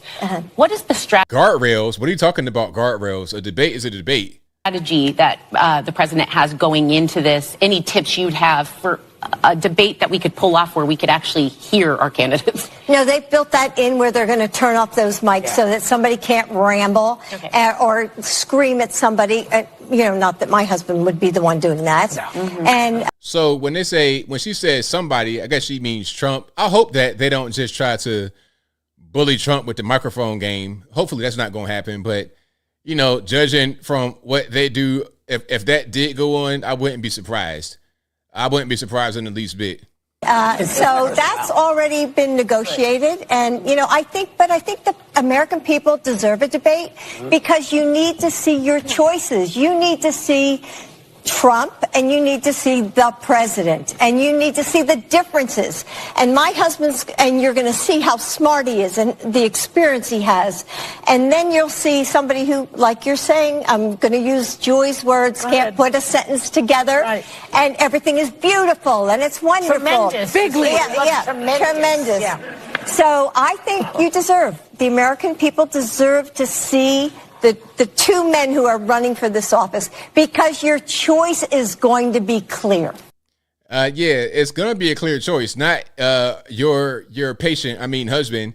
It's not going to be him. That's going to be a clear choice. All right, let's keep on rocking and rolling. All right, now let's talk about Kamala. All right, with the fake accent, a little bit of Hillary Clinton action. Do I see people testifying?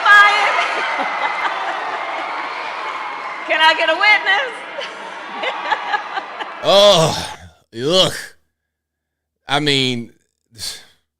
Kamala, you grew up in Montreal. You moved to San Fran, Oakland, or whatever when you were already a teenager, man. Cut it out. This is not how you talk. Why do this, man? Like, however you are, just be like that. Don't do this whole fake accent thing. It's cringe. Do I see people testifying? Testifying? Is that how you talk for real? Can I get a witness? Listen, you said at one point you listened to Tupac in college, but you were in college in the 1980s before Pop even came out. This is before Pop was even dancing with Digital Underground. When Pop was a dancer and a model and the theater star, you were still you were probably already graduated college at that point. He hadn't become Tupac at all until you got to be an adult. So what are you talking about? But anyway, these people, man, I'm telling you, politicians, they're something else. Now, here we go. We got some brain malfunctions from Joe. I promised we'd start to reconnect black and brown and overlooked neighborhoods cut off by highways in the 60s and decades of disinvestment as a consequence of it, including here in Philly. Well, we're changed that with the Recovery Act right now. Huh? You see all the construction going on the highways around here. I promised we'd start to reconnect black and brown and overlooked neighborhoods cut off by highways in the 60s and decades of disinvestment as a consequence of it, including here in Philly. Well, we're changed that with the Recovery Act right now. You see all the construction going on the highways around here. Okie dokie, whatever that was. I mean, if you guys are able to catch that, cool. For me, I'm still a tad bit lost. And then here he is talking about Baltimore rebuilding the bridge. And we're rebuilding a $60 zillion bridge in Baltimore. That's right. And we're rebuilding a $60 zillion bridge in Baltimore. All right, that's the cost right there. I'm not quite sure. Zillion is a unit of currency, but whatever, man. 60 zillion, 60 Z's. That's how much the bridge is going to cost. Maybe if the federal rally get their hands on it, it'll cost that much because they're inefficient. We saw the whole pier kerfuffle for $320 million for a pier that broke in 2 weeks. But anyway, here's a little bit more. On Memorial Day, I proudly stood with a black man. On Memorial Day, I proudly stood with a black man. Okay, that's great. That's fantastic. Still with a black man. Okay, that's kind of random and regular. Not really a big thing. And here's a really interesting thing right here. Now, the judge in the Trump case, Judge Merchan, said that even if the decision is not unanimous to convict Trump, it still could count as a conviction. I mean, this judge has been a complete nut, and I think ultimately the judge is doing things that he knows could get overturned, but it might just be a thing where it's like, all right, check it out. I know it'll get overturned, but as long as I do it, then the headlines will read Trump gets convicted. Even if it doesn't stick, you still got the headlines, and people the normies don't know any better. They're not going to think about an appeal and the follow-up and will he actually get locked up. They don't think about that part. All they think about is conviction. All right. So that could be the whole play here. Now, this character on MSNBC gave a few words about the judge. All right. This is going to be cringe, so get your cringe cap ready. Check it out. With, as you've noted, with respect to Judge Marchand, I mean, I am like now, you know, I have like a man crush on him. He is such a great judge that it's hard to see that the jurors wouldn't have the same impression. I mean, you just keep on thinking, if you looked in a dictionary for like judicial temperament, that's what you get. With, as you've noted, with respect to Judge Marchand, I mean, I am like now, you know, I have like a man crush on him. A man crush. Okay. I mean, just say that you're LGBT. It's fine, man. Everybody is, man. It's the news. It's Washington, D.C. Everybody's in on it, man. So just say that, you know what I mean? You got a thing for the guy. Just say that, man. Like, don't even try to qualify it, man crush. You just are attracted to the guy. That's what's going on. People are weird, man. They're like legitimately weird. Legitimately weird. Okay? But hey, that is television for you. That's why many of us say, you know what, it's too much. It is just too much going on. All right. But if you like what you're hearing so far, please give the video a thumbs up, like the video, share the video, do all that good stuff. That'll help me out tremendously. Now, speaking about LGBT news anchors and whatnot, let's look at Don Lemon. So now, I don't know what this podcast is. I recognize this guy. If you guys know what this is right here, y'all let me know who this is. But Don Lemon is on this show talking about a tweet from End Wokeness. So shout out to End Wokeness. Good account. If you're not following them, at End, E-N-D, Woke, W-O-K-E, Ness, N-E-S-S. Follow him on Twitter. But here is him responding to a tweet that they put out about him being a hypocrite when he's talking about the white man being so dangerous while every day being laid up with the white man in his house. Check it out. This, I mean, it's kind of an obnoxious Twitter handle, but it's End Wokeness. Tweeted something that said the biggest threat to America is white men. And you said this was a long time ago. Oh, yeah. And then they put that right next to you and my husband, with your husband, who happens to be a white man walking down some stairs. And then it said like Don Lemon back in whatever year it was, 2008. Glad. Is this a last question? But it doesn't have to be. But I'm glad that you asked me that question because it, you know, gives you the opportunity to address it. No, it's not the opportunity to address it. It's, well, yes, but it proves what I said about internet brain and dunking on people and people wanting to sort of, you know, have their own biases reconfirmed. What I said, we were talking in the context of, I think it was around the time that Christopher Wray was testifying in front of Congress around that time. Mm-hmm. And we're talking about terrorism. And the biggest threat was not foreign terrorism. It was domestic terrorism. And that domestic terrorism is done by radicalized right-wing males. Just say, okay, now, you know what? See, now you're changing it. Now you're changing it because you said white. That was the thing. Now you're trying to have all these descriptors. Oh, radicalized, right wing. Now you're talking about certain descriptors, which could make more sense. You said white though. Now the same thing can be said about black folks. See, now we're getting into some race stuff. Don't say that. Just say the other descriptors. And if you're gonna say white, well, your husband is white. You see what I'm saying? So the same thing you said is gonna apply to him too, right? Oh, not that white man, but the other white men. But you didn't say all that. You just said white. That's what you said. Well, you said white men. I said white men, and I said mostly radicalized to the right. And then the FBI director said the exact same thing. So I don't understand why people don't understand that. I don't get it. But see, the thing is, if somebody said something about black men and the inner city violence and the gun violence and whatnot, then you'd be offended. You see what I'm saying? So that's what I'm saying. Like, just avoid all the race stuff altogether. Don't even talk about the race stuff, because you wouldn't like it if it was the other way around with some true statistics. So why would you say it against the other group? And then again, your husband is a whole white man.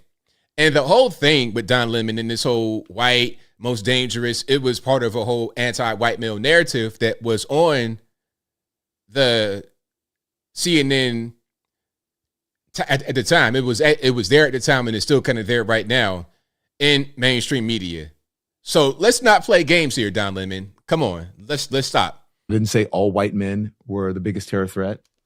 I suppose to a lot of people, now correct me if I'm wrong here, would say that if you flipped that the other way around, that would be like hate speech, that would be this, that would be that. What do you say to well, I don't know. I think if you mean if there were black men, if black men were creating the were the biggest purveyors of domestic terrorism, then come on, man. Like, let's say, like, okay, you got black men who are the biggest purveyors of inner city violence. We could say that.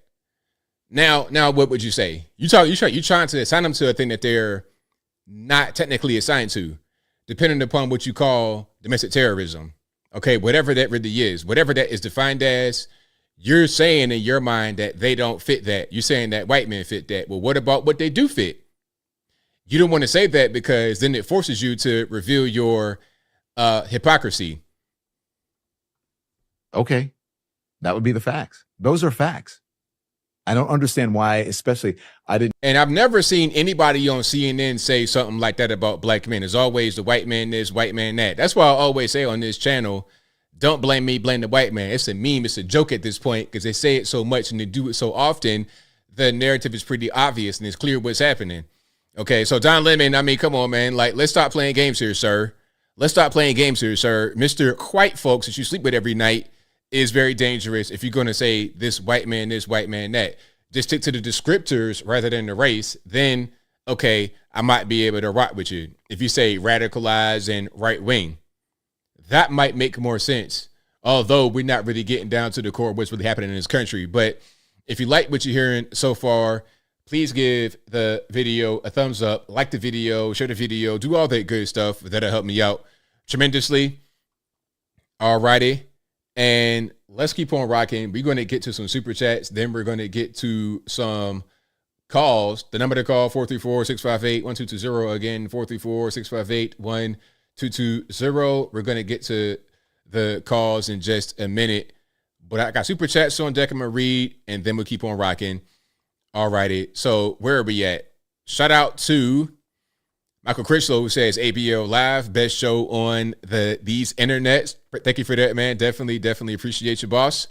Shout out to Michael Critchlow again, who says, did you hear about the Virginia-based minority-owned tech staffing firm that set up with the DOJ for a job posting that requested whites only apply?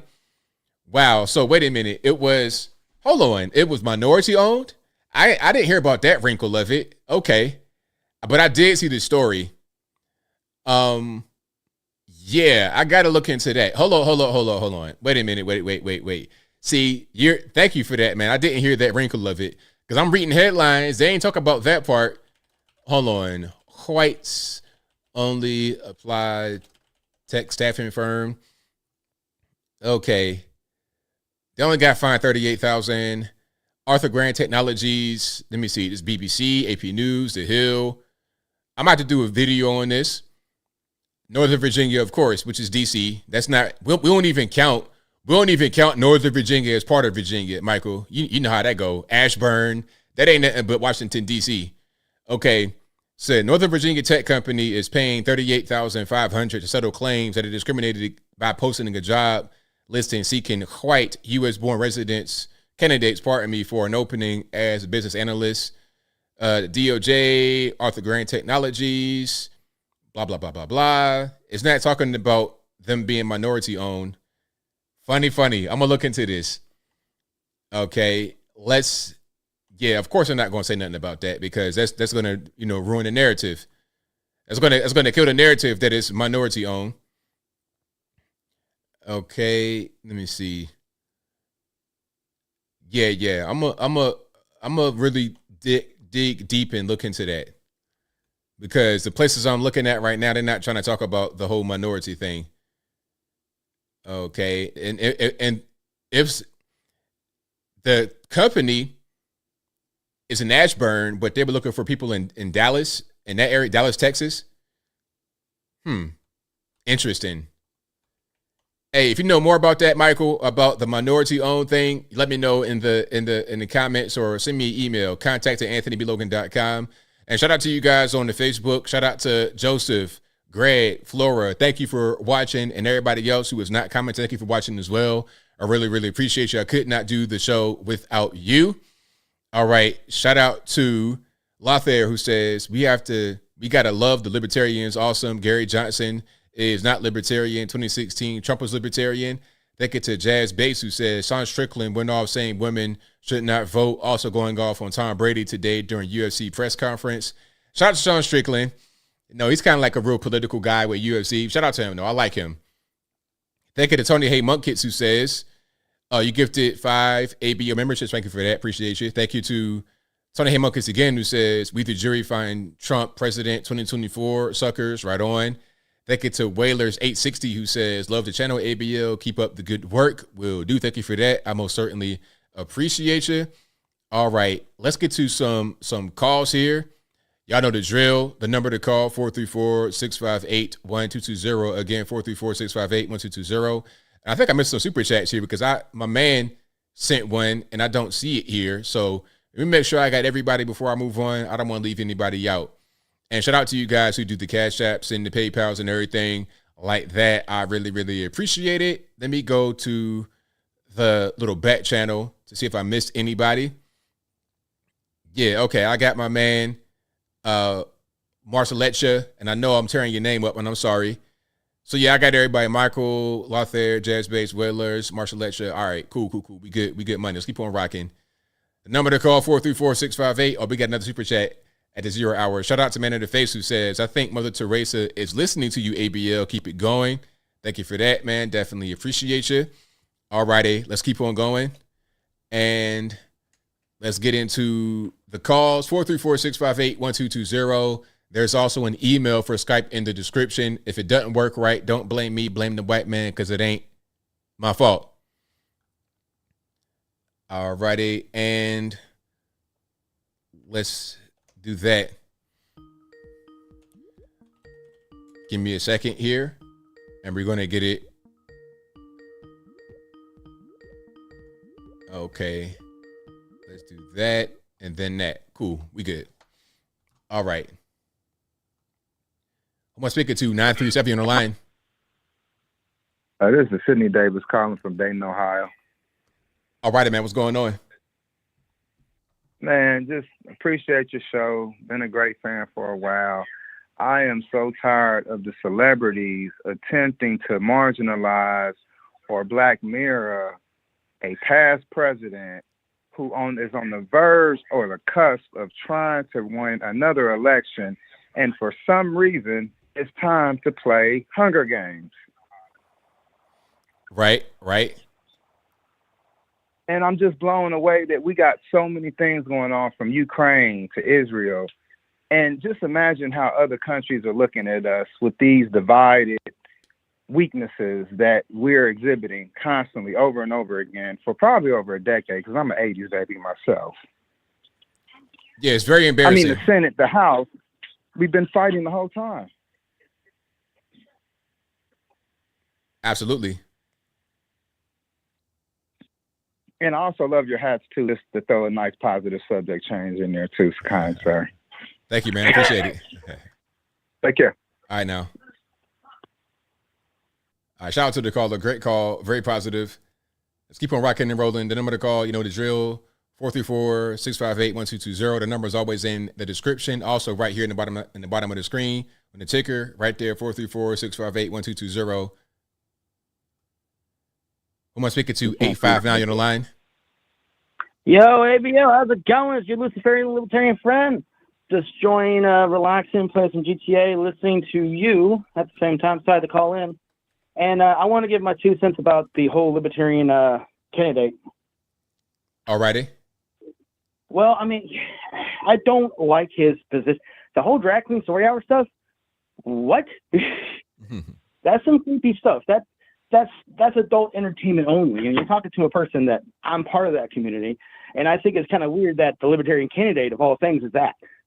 And I'm a Libertarian anarchist. Yeah, I really, really dislike federal government in general, but I am not pro Antifa, and that guy's Antifa. And Antifa to me are just like bootlicking DNC sellouts, in my opinion. They're not anarchists. They're not at all. But if 2016 Trump comes back again, being like the Libertarian candidate he was when he was running as as a Republican, I vote for that 100% of the way. Recently, I'm kind of doubtful. Recently. So what's changed in Trump from then until now? The lockdown, and not only that, I meant, he is very Zionist, and he made a lot of promises about trying to build the wall. I know there's a lot of things into it, that there was a lot of blockage between, the government shutdown and stuff like that. He could have handled it a lot more better. Not only that, he said he was going to legalize marijuana. He still hasn't done that yet. He said he was going to protect our gun rights, but he had put red flag laws in. So,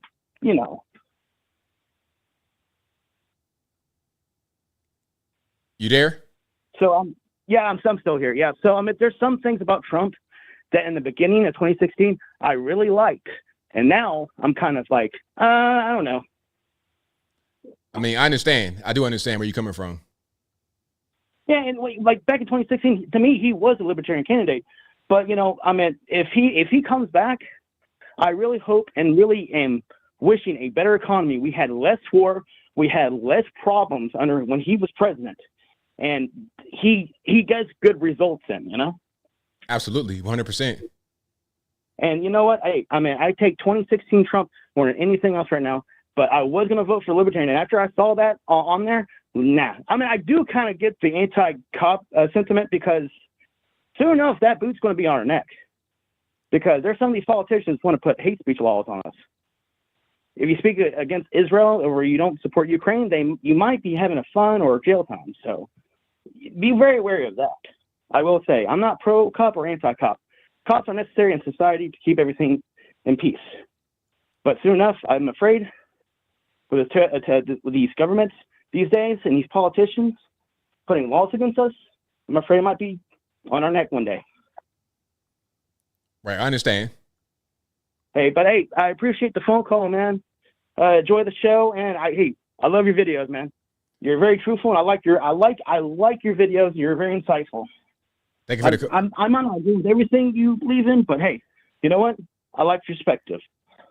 Well, thank you for the call, man. Definitely appreciate you. Much love to you, bro. Luciferian Libertarian out. 420, boy, guys. All right, good call. Shout out to my man. That was a good call. All right, let's keep on going here. Let's go to 915. If you don't learn, who am I speaking to? Hey, this is Steve from El Paso. All right, man. What's going on? I'm just calling. I was looking at the list of topics, so I want to start off with the Gaza Pier. Oh, yeah. Yeah. No, I think that was a colossal waste of money, because I think any money thrown to the Palestinians is not for the humanitarian aid. It all goes to terrorism, seen over time. Okay. Yeah. So this whole October 7th invasion, which sparked this war that everybody's mad at Israel about, that's what happens when you give money to the Palestinians. Biden gave $2 billion to the Palestinian Authority over in the West Bank, and then he relieved Iran of sanctions, which from there it goes to arms and missiles and stuff to Gaza. And there we have October 7th, and they launched their little blitzkrieg with paragliders and kill a bunch of civilians, and everybody's crying now that there's 35,000 Palestinians dead. Mm-hmm. So I think it's funny, people forget how it started. It's one of those things, how it started, how it's going type thing. Right. Yeah. So anyways, $320 million for a pier. Yeah, there goes your tax dollars, man. I mean, talk about a colossal waste, and then for the wrong side too. Yeah, and the thing about it is, if you're going to spend that much money, let's not have it break in the first 2 weeks, maybe. I mean, just maybe. Yeah, that's the Baltimore Bridge money right there, if you ask me. I mean, that money could have rebuilt the bridge there, the Francis Scott Key Bridge, but I mean, hey, like, what do I know, right? Right. Hey, and then Libertarians. So, I heard the last caller. That's a good topic. So, I think the Libertarian Party is like kind of a joke at this point. I think in 2012 they may have still been kind of valid, but you know, I'm old enough to remember Gary Johnson in 2016. He was everything but a libertarian. He was just a puppet at that point. What do you call it? A spoiler candidate to siphon votes from Trump. Yeah, pretty much. That's kind of what it looked like to me. Yeah, there was Gary Johnson in 2016. There was Joe Jorgensen. I don't even know who she is, but she was a libertarian candidate in 2020. And there's this gay, I don't know what he is, a pro trans dude or some shit, or I'm sorry, some crap, kind of like the United Airlines CEO. But that's who the Libertarians are propping up at this point. And you know, they're not really libertarian. They're just not Trump is what they are. Right. Correct. Yeah. I don't know. I think Trump, he's not perfect, but when it comes to libertarianism, people forget what libertarianism is. It's keeping your rights is what it is. So if Trump is not taking your rights away, but the Democrats are through authoritarianism and assaulting our Constitution, then he kind of is the de facto libertarian candidate. Yes, I agree. Yeah. And then what was the other topic? The actor Wactor, was that his name? Wactor, Michael yeah. Wactor. Uh-huh. Yeah. No, that's a shame, man. Was it a catalytic converter? I think is what it was that they stole from him. That's all it was. And he wasn't even trying to confront him. He thought it was like a tow. He didn't even know what was happening. And they just shot him anyway. He wasn't even trying to interfere. Yeah. Hey, that's Los Angeles for you, man. That's what happens when you have a Soros DA there to implement a revolving door for all criminals and murderers and stuff. I mean, they're gonna run rampant, and they're gonna be in your neighborhoods. Is what happens. They're not gonna be in the ghetto. They're gonna be in the suburbs. Right. You know, and seeing that dude, he's most likely a pretty boy who wasn't trying to hang out in the rough neighborhoods or anything like that. And then he still got because, you know, they're running rampant is what happens. It's a revolving door. And that's what the elimination of cash bail is. When you don't have any cash bail because it's deemed racist, you just allow everybody out the pen. That's kind of what happens. That's the consequence. That's right. Yeah. All right, but hey, I appreciate you letting me on here. Yeah, have a good evening, and then take care. Thanks for the call, man. Definitely appreciate it. All right, have a good one. Bye. All right, great calls tonight. Shout out to you guys. Fantastic calls. Very insightful. All right, let's keep on rocking and rolling. The number to call, 434-658-1220. Perfect timing with the ticker, 434-658-1220. 904 on the line. Who am I speaking to? Hey, ABL, this is Nikki. All righty, man. What's going on? Okay, I have two questions for you, ABL. Number one, what issues are the most important for the upcoming election? And I know you are a big supporter of stop sending money to foreign wars like Ukraine, Israel, etc. But I'll let you answer the question. Okay, so the most important issue to me, I mean, you kind of put it in my mind, really, the foreign wars. That's the main thing. Well, I will put the foreign wars, trying to end those, and also, well, not ending the foreign wars, removing the American involvement with foreign wars. And I will put the economy, the state of the economy, right there next to it, because those are kind of going hand in hand. Okay, we have an economy that's suffering with massive inflation. People are struggling to make ends meet, but at the same time, we're printing and spending money and giving that to foreign interests. So I think those two kind of go hand in hand with each other. Yeah, I agree with you. We're printing money and then sending it off somewhere else instead of helping us. Right. So I get it. So thanks for commenting on that. My other question is, I'm currently registered as a no party affiliation. And I remember I went to the elections a couple of years ago when the new president was being elected. And I could not vote in the closed primaries. And I guess the whole idea behind closed primaries is that only registered members of a particular party can vote in that party's primary.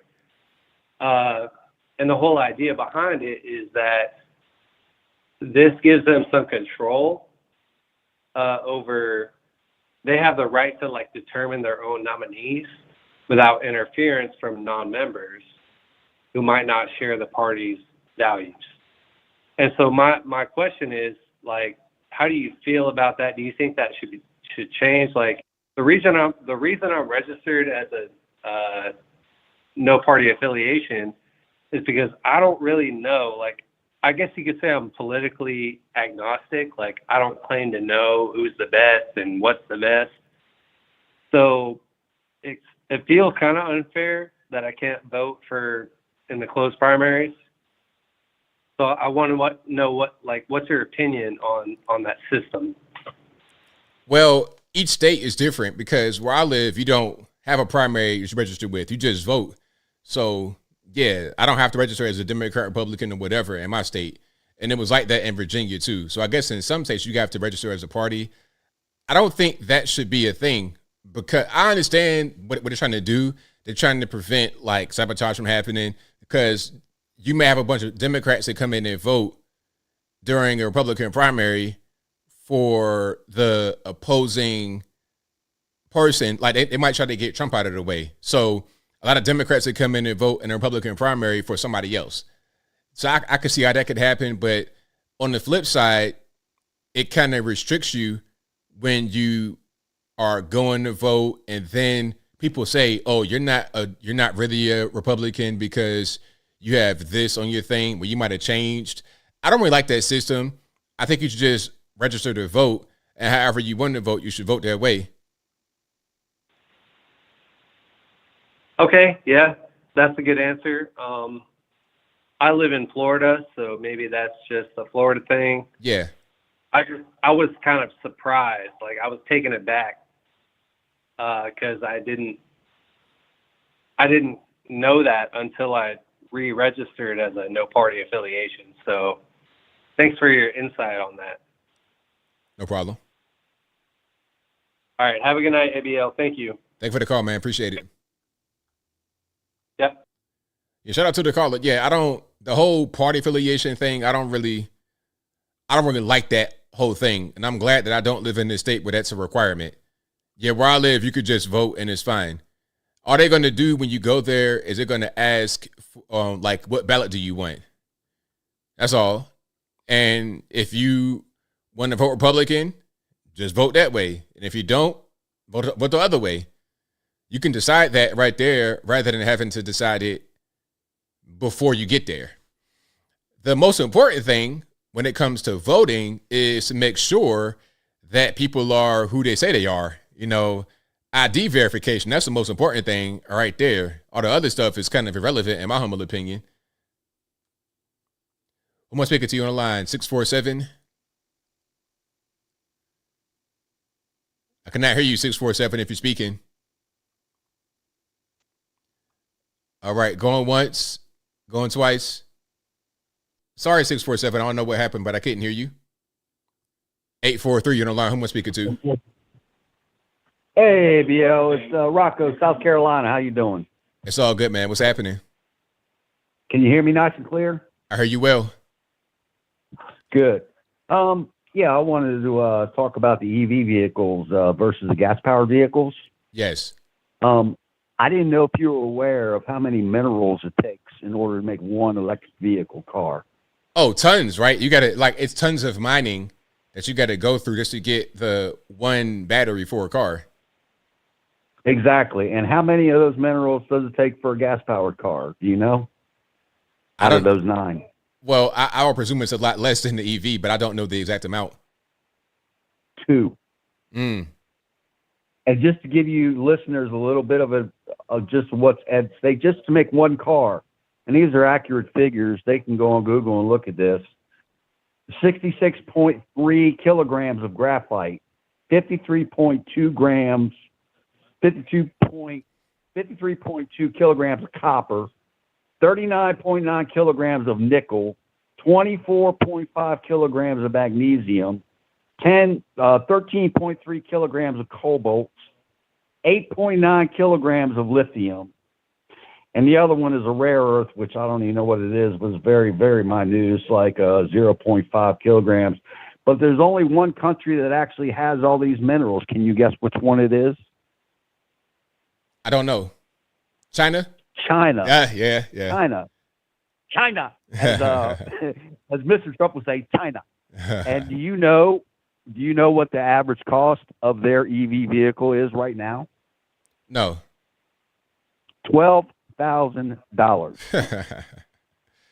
So listen, this you're gonna find this amusing. So, when Trump was in office, he put a tariff on China of 25%, correct? Yes.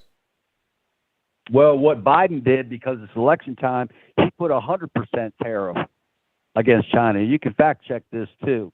He put 100% tariff because if China starts importing their vehicles to us, even with the tariff, you're still looking at an average of maybe at the most per customer like us paying for it is maybe barely hitting 30 grand. And your average cost of a EV vehicle right now is 45 and up. Wow.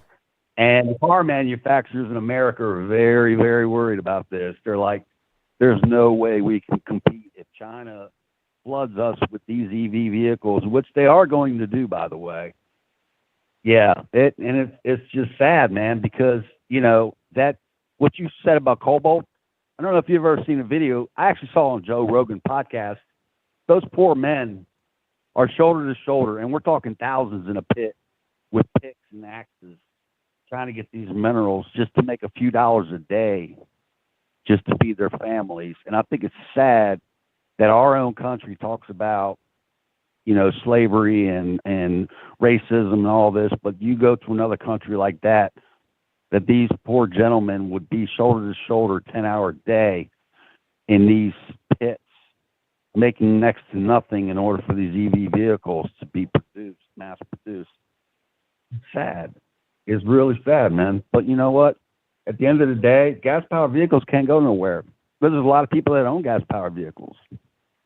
And then the last thing I want to say, Gavin Newsom, how he went after all these people with gas-powered vehicles and, this and that. Well, it turns out there's so many people in California now that are actually driving EV vehicles. They can't tax them now because they were taxing so many people that were driving the gas-powered vehicles. Now he's turning around and saying he's going to charge 30 cents a mile in California per mile if you drive an EV vehicle, man. Totally crazy. It's crazy. It's insane, right? It is. Hey, look, man, I love you, man. I love the show. I love everybody in the chat. I just want to throw that out. It's amazing how, Trump wanted to be energy efficient and everything like that for us. And they talk about all this stuff, but yet look at all the minerals that it takes just to make one electric vehicle. It doesn't make sense. Right. It doesn't make sense. I love you, brother. Love your show. Keep it up. Peace. Thanks for the call. Appreciate it. All right. Great call. Fantastic call. 215 on line. Who am I speaking to? Hey, ABL. How's it going? It's all good, man. What's happening? Hey, basically, so I wanted to tell you something that happened real quick. So basically, we have these migrants from either Haiti or Africa, right? So basically, what's going on is they come to. I work in the Lowe's, and in West Philadelphia.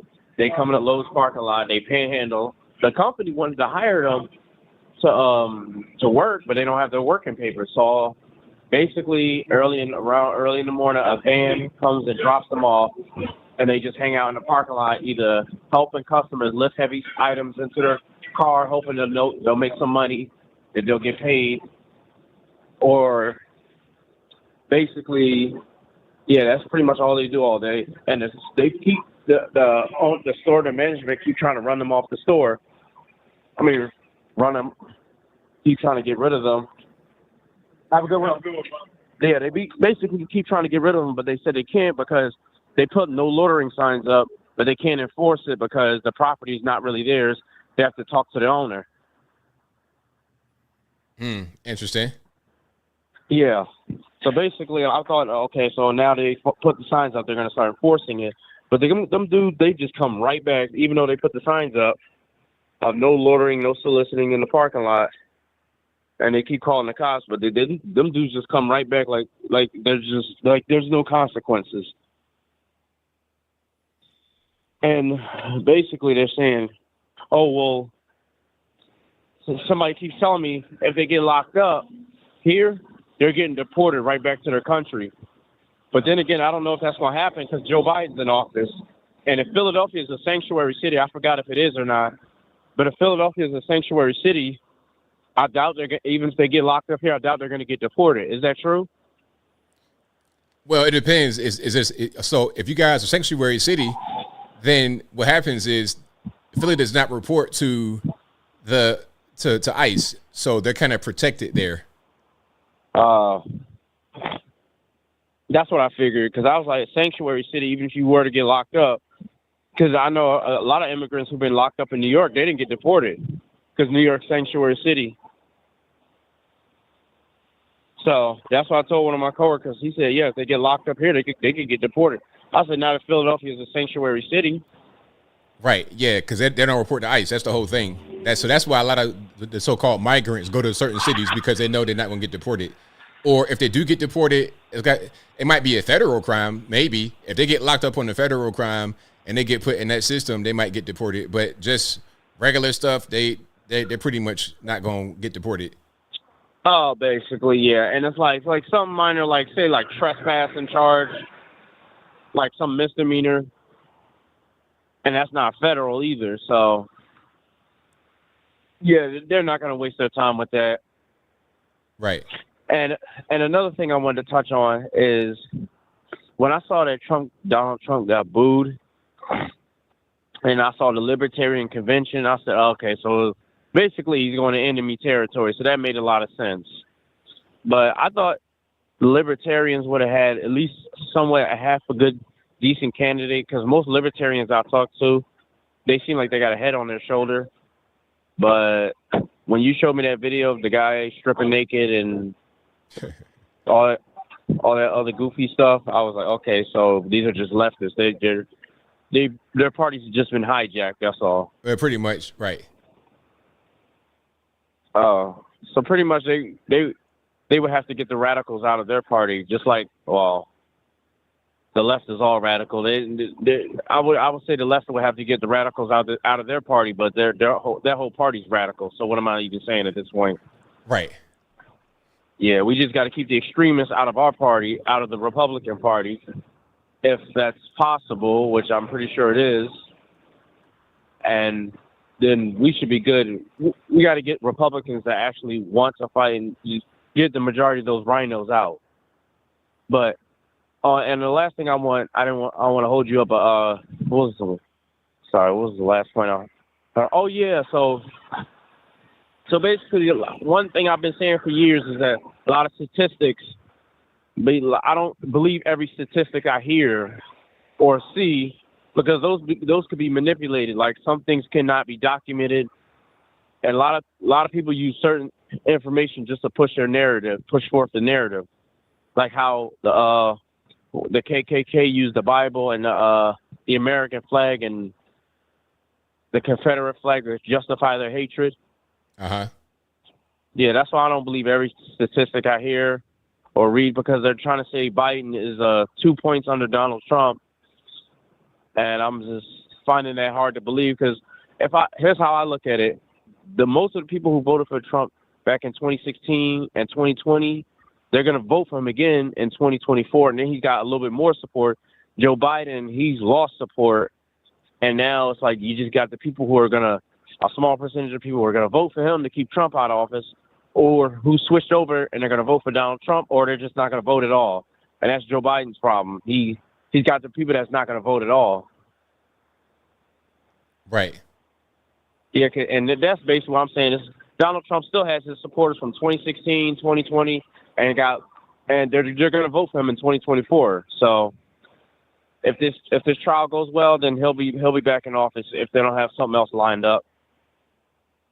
Yeah, I think he'll be right back where he's supposed to be for sure. All right. Well, thanks for taking my call, ABL. Thanks for the call, man. Definitely appreciate you. All right. You have a good night. Same to you. All right. Great call. Shout out to my man for the call. All right, my man. James, what's happening? Hey, ABL. Long time no see. How you been? Everything's been well, man. How about yourself? Well, North Korea is shooting missiles at us again. Oh, they're back at it, huh? So, yeah. I saw something this morning. I thought it must be from something like Not the Bee, but it wasn't. Apparently, they dropped balloons of poo over South Korea. What? Like right in this. Yeah, man. It's nuts. I mean, there's crazy news out there. So, yeah, dropping like bags and balloons full of feces into the kind of the high-end posh streets of South Korea. Man, North Korea is nuts. It's like high school. I see. I had a bag of poo and throw it on their porch. That's crazy. I can't figure if they're just, trolling now or what. I don't know. Who knows? Anyway, I'm a little worried about the States, dude. I don't know if I want to move back now. I'm just kidding. Of course I want to move back.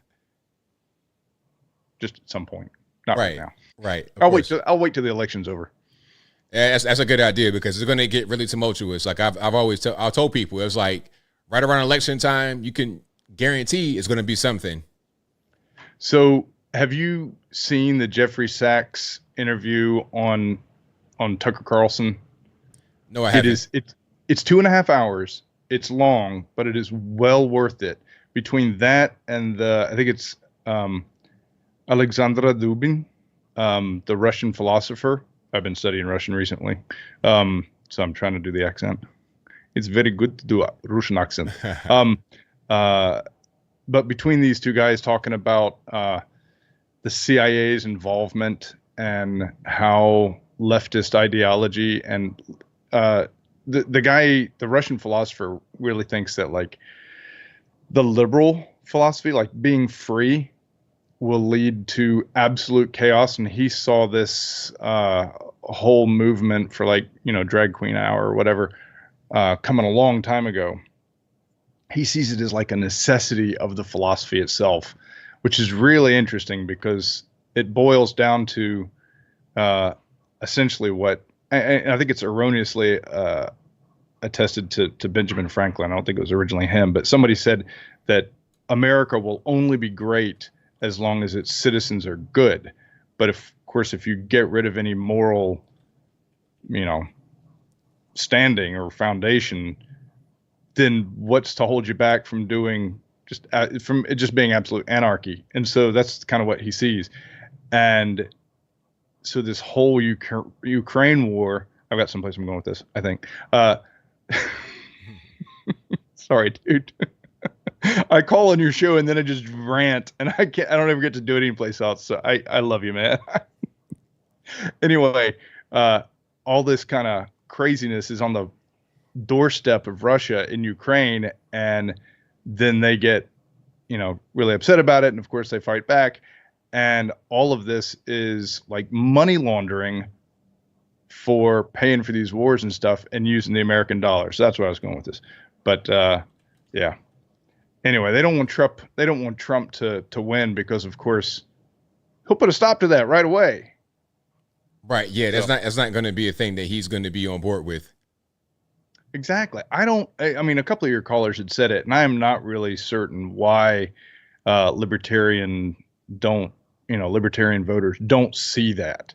Like, if anybody's libertarian in that sense, yeah, Trump just like hands off, man. Less government. That's how Republican Party used to be, right? You know, the old Reagan era. I don't know. What'd you think of Reagan, by the way? Reagan was great. I mean, I hear a lot about Reaganomics, and you're like, yeah, what about him? People have people look at that time differently than what it was. It was a good time, and it really spawned the 90s, but people don't really see it that way. They just see things as people look at what was happening in the 80s socially with the whole crack era and stuff like that sometimes and say, oh, it's because of Reaganomics. Well, that's not really the case. Yeah, it was that whole thing, strong men make good times make weak men make, bad times make good men. And I think it's that fourth turning, if you ever read that. I don't know if any of your listeners ever have read The Fourth Turning. I think there's an Audible version of it. Anyway, it's this whole idea of every 4 generations or so, every 80 to 100 years, the times come around where everybody's just got so much money and they're in such high prosperity that then you just go crazy all out, anarchist freedom, but then everything goes AWOL and something horrible happens. And I think it was like scheduled to be like between now and 2030, something nuts is going to happen. And it's like, here it comes. So I don't know if Trump's election is going to, if God willing, he gets elected, then I think the Democrat response, I don't know if you've seen, tell me if you've seen anything on this, but the Democrat response was that they would look to find a way to use that to lock down the nation and then declare martial law. Like, the reason they're calling him a dictator is because if he gets elected, then they can say, oh, hey, now we have a reason for martial law. And it's just a way to stamp down on that. So I don't know. Yeah, I don't see that happening anytime soon. Yeah. Well, I don't know. I think it's all the more reason to say the Second Amendment should never be impeached upon or impeded upon. Don't tread on me. Right on. Yeah. All right, man, I'll let you go. It was a great show tonight, by the way. The electric vehicle stuff really had me going because the science there, as people are always saying, follow the science and climate. Oh, wait, sorry. Real quick, and I know you got a big show. Do you think the climate crisis is the biggest conspiracy or the biggest sham that's ever been put on the American people? I say it's in the top 5. What's number 1? Or is it just a bag of, I would need time to sort them properly 1 through 5. So I'm not really sure what number 1 is yet, but it's definitely up there with the top 5. Yeah, it's nuts. I mean, the science doesn't even follow the science. It doesn't even make sense.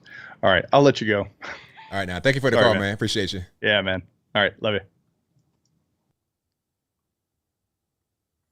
All right, great call. Shout out to my man for the call. Let's keep on rocking and rolling. The number to call, 434-658-1220. Again, 434-658-1220. Yeah, man. It's a lot of scams. There's a lot of things out here that I could put in that top 5. What would you guys put in that top 5 as far as scams that have been put on the American people? Things that we were told that are not true. Things that we were told one thing, but then we weren't told the full thing. What would you guys put in that top 5, maybe even the top 10, but definitely for right now, just for sake of conversation, top 5. Okay. One of them would be COVID-19, head code-19. That's one of them. That's the more recent one, but there's been so many throughout history. 9/11. I'm going to say it. I sure did. 9/11, C-19. What else? As we were just talking about climate change, global warming, global cooling, ozone layer, all of that, just BS. What else? There's been a lot. Federal Reserve, fractional fiat currency, fake money. There's a lot. Yeah, you guys are right there with me. C-19, 9/11. Oh, WMDs. Yeah. You're right, Clay Bisbee. Acid rain, in my opinion, falls up under climate change. You could put acid rain, ozone layer, global warming, global cooling, climate change. It's all the same thing. That's all really under the same kind of umbrella. And they changed it based upon the season. Okay, it's cold. Let's say it's global cooling. It's hot one year, global warming. All right, that's kind of what that is. Chemtrails. Oh, yes, thank you. Dude Rawford Show, that's a good one. Prescription drugs, that is a great one. Because let's be clear, the crisis with the drugs is because of Big Pharma. Fentanyl, that's a Big Pharma creation. 100,000 Americans dead because of Big Pharma just from fentanyl. We ain't even talking about all the other stuff. Ozempic going to kill y'all eventually. Oops, did I say that? I meant it might be kind of complicated a little bit later when talking about Ozempic. The vaccinations, autism, all that kind of stuff. Oh, Big Pharma, number one, for sure. Go for talking Vietnam. Taxes. Oh, boy, taxes, yes. Oh, my goodness. Taxes. Yes. Yes.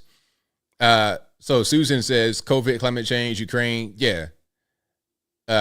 Carolyn, 2 wars, 9/11, WMD, climate. Yep. Patriot Act. Yep. Absolutely. There's a lot there. That's a great name, Steve Kerfuffle. The sun causing skin cancer. That's an interesting one. The side effects of Lizzo. Yeah, what about side effects of Lizzo? What about that? That's a good one. And you know, the thing about the vax is that this was predictable because we know that these drugs are dangerous. We know that because every other day we see on television where it'll be something going on. Okay. It'll be something happening. Talking about some, have you ever taken this drug? You may be entitled to some kind of damages, whatever. Call 1-800, you about to die, and get $25 off a class action lawsuit. That's what they do all the time. So they tell us this, but then when we say, hey, man, you know what? I'm a little bit skeptical. They're acting like we're some kind of conspiracy theorist, tinfoil hat wearer. It's the weirdest thing in the world. But they tell us all the time that this is going on and it's a real thing. So it's like, if you're telling me this is a real thing and it's really going on, then why all of a sudden is it now I'm a conspiracy theorist for asking questions about this? It doesn't make any sense. It's the dumbest thing in the whole wide world. But hey, it is what it is. It is what it is, man. Like we're told these things and then we're categorized as tinfoil hat wearers for asking about it. $65 million, cocaine and Coca-Cola. Yeah, that's a big one. UFOs, little green men. Yeah. Now, I could get really offensive, but I don't want to do that to you guys right now. I want peace. I don't want problems. I do not want problems. I want peace today, huh? The moon landing, that's a big one. Taco Bell meat, that's funny. Santa Claus. Shout out to Saint Nick though. Santa Claus, that's my homie. You know what I mean? Every now and again I get some gifts from my main man Saint Nick. So yeah, I don't have beef with Saint Nicholas.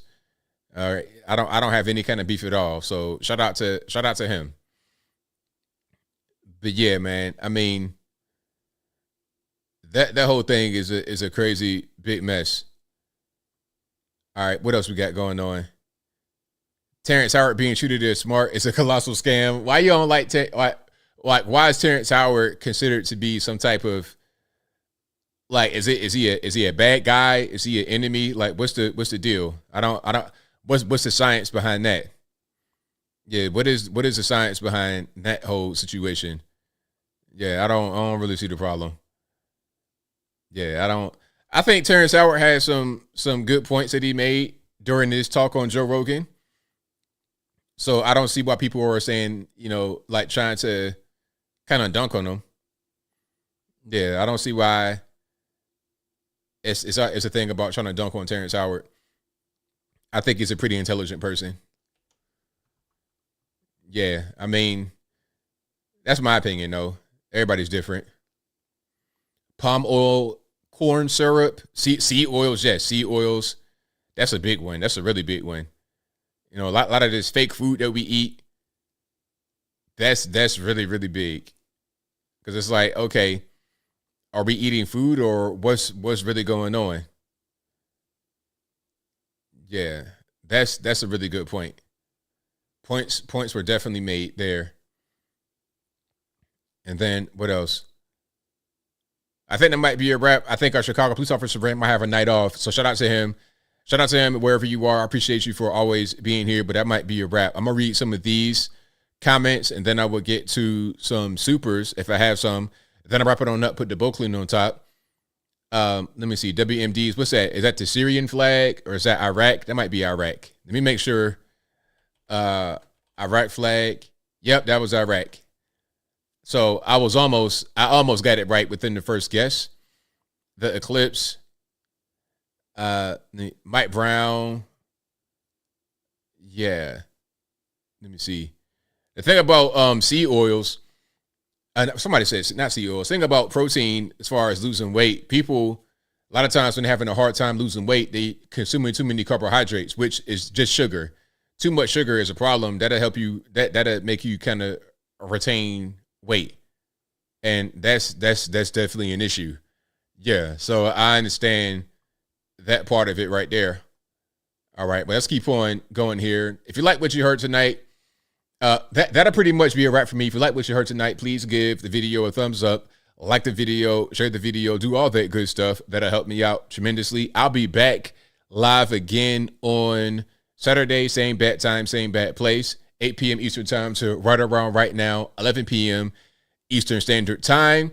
And shout out to you guys for watching the video, retweeting, super chat, whatever you do. I could not do the show without you. Shout out to the mods for keeping the trolls in chat. I really, really appreciate y'all. And shout out to all the super chatters. I got a few more of those I'm going to read right quick. Then I wrap it on up, put the bow clean on top. Thank you to Man of the Face, who says, is Sleepy Joe going to be the Democratic nominee or on the presidential ballot? If not, who will the DNC try to throw down our throats next? Well, it'd be Joe, because if not, try to anybody else out there. And I think if it wasn't going to be Joe, they would have already said that, you know, Johnny Come Lately or whoever was going to be the nominee. They would have already done that. So I think that's going to be the nominee, Sleepy Creepy Joe. Thank you for your super chat. Also, thank you to Devin for being a member, 41 months, long time, who says, Christ is King, Christ is Lord, right on. Shout out to you for that. I think that's pretty much everybody who has super chatted. Thank you for doing what you do. Again, that'll be a wrap. I'll be back live again on Saturday, same bat time, same bat place, 8 p.m. Eastern time, so right around right now, 11 p.m. Eastern Standard Time. Also, if you have not subscribed to Uncle ABL, please do so. I have different kind of topics on there. A break from the political news stuff. I'm going to spam it right here in the chat, but as always, in the description. So that'll be a wrap for me. So until next time, y'all be safe. I'm out, and peace.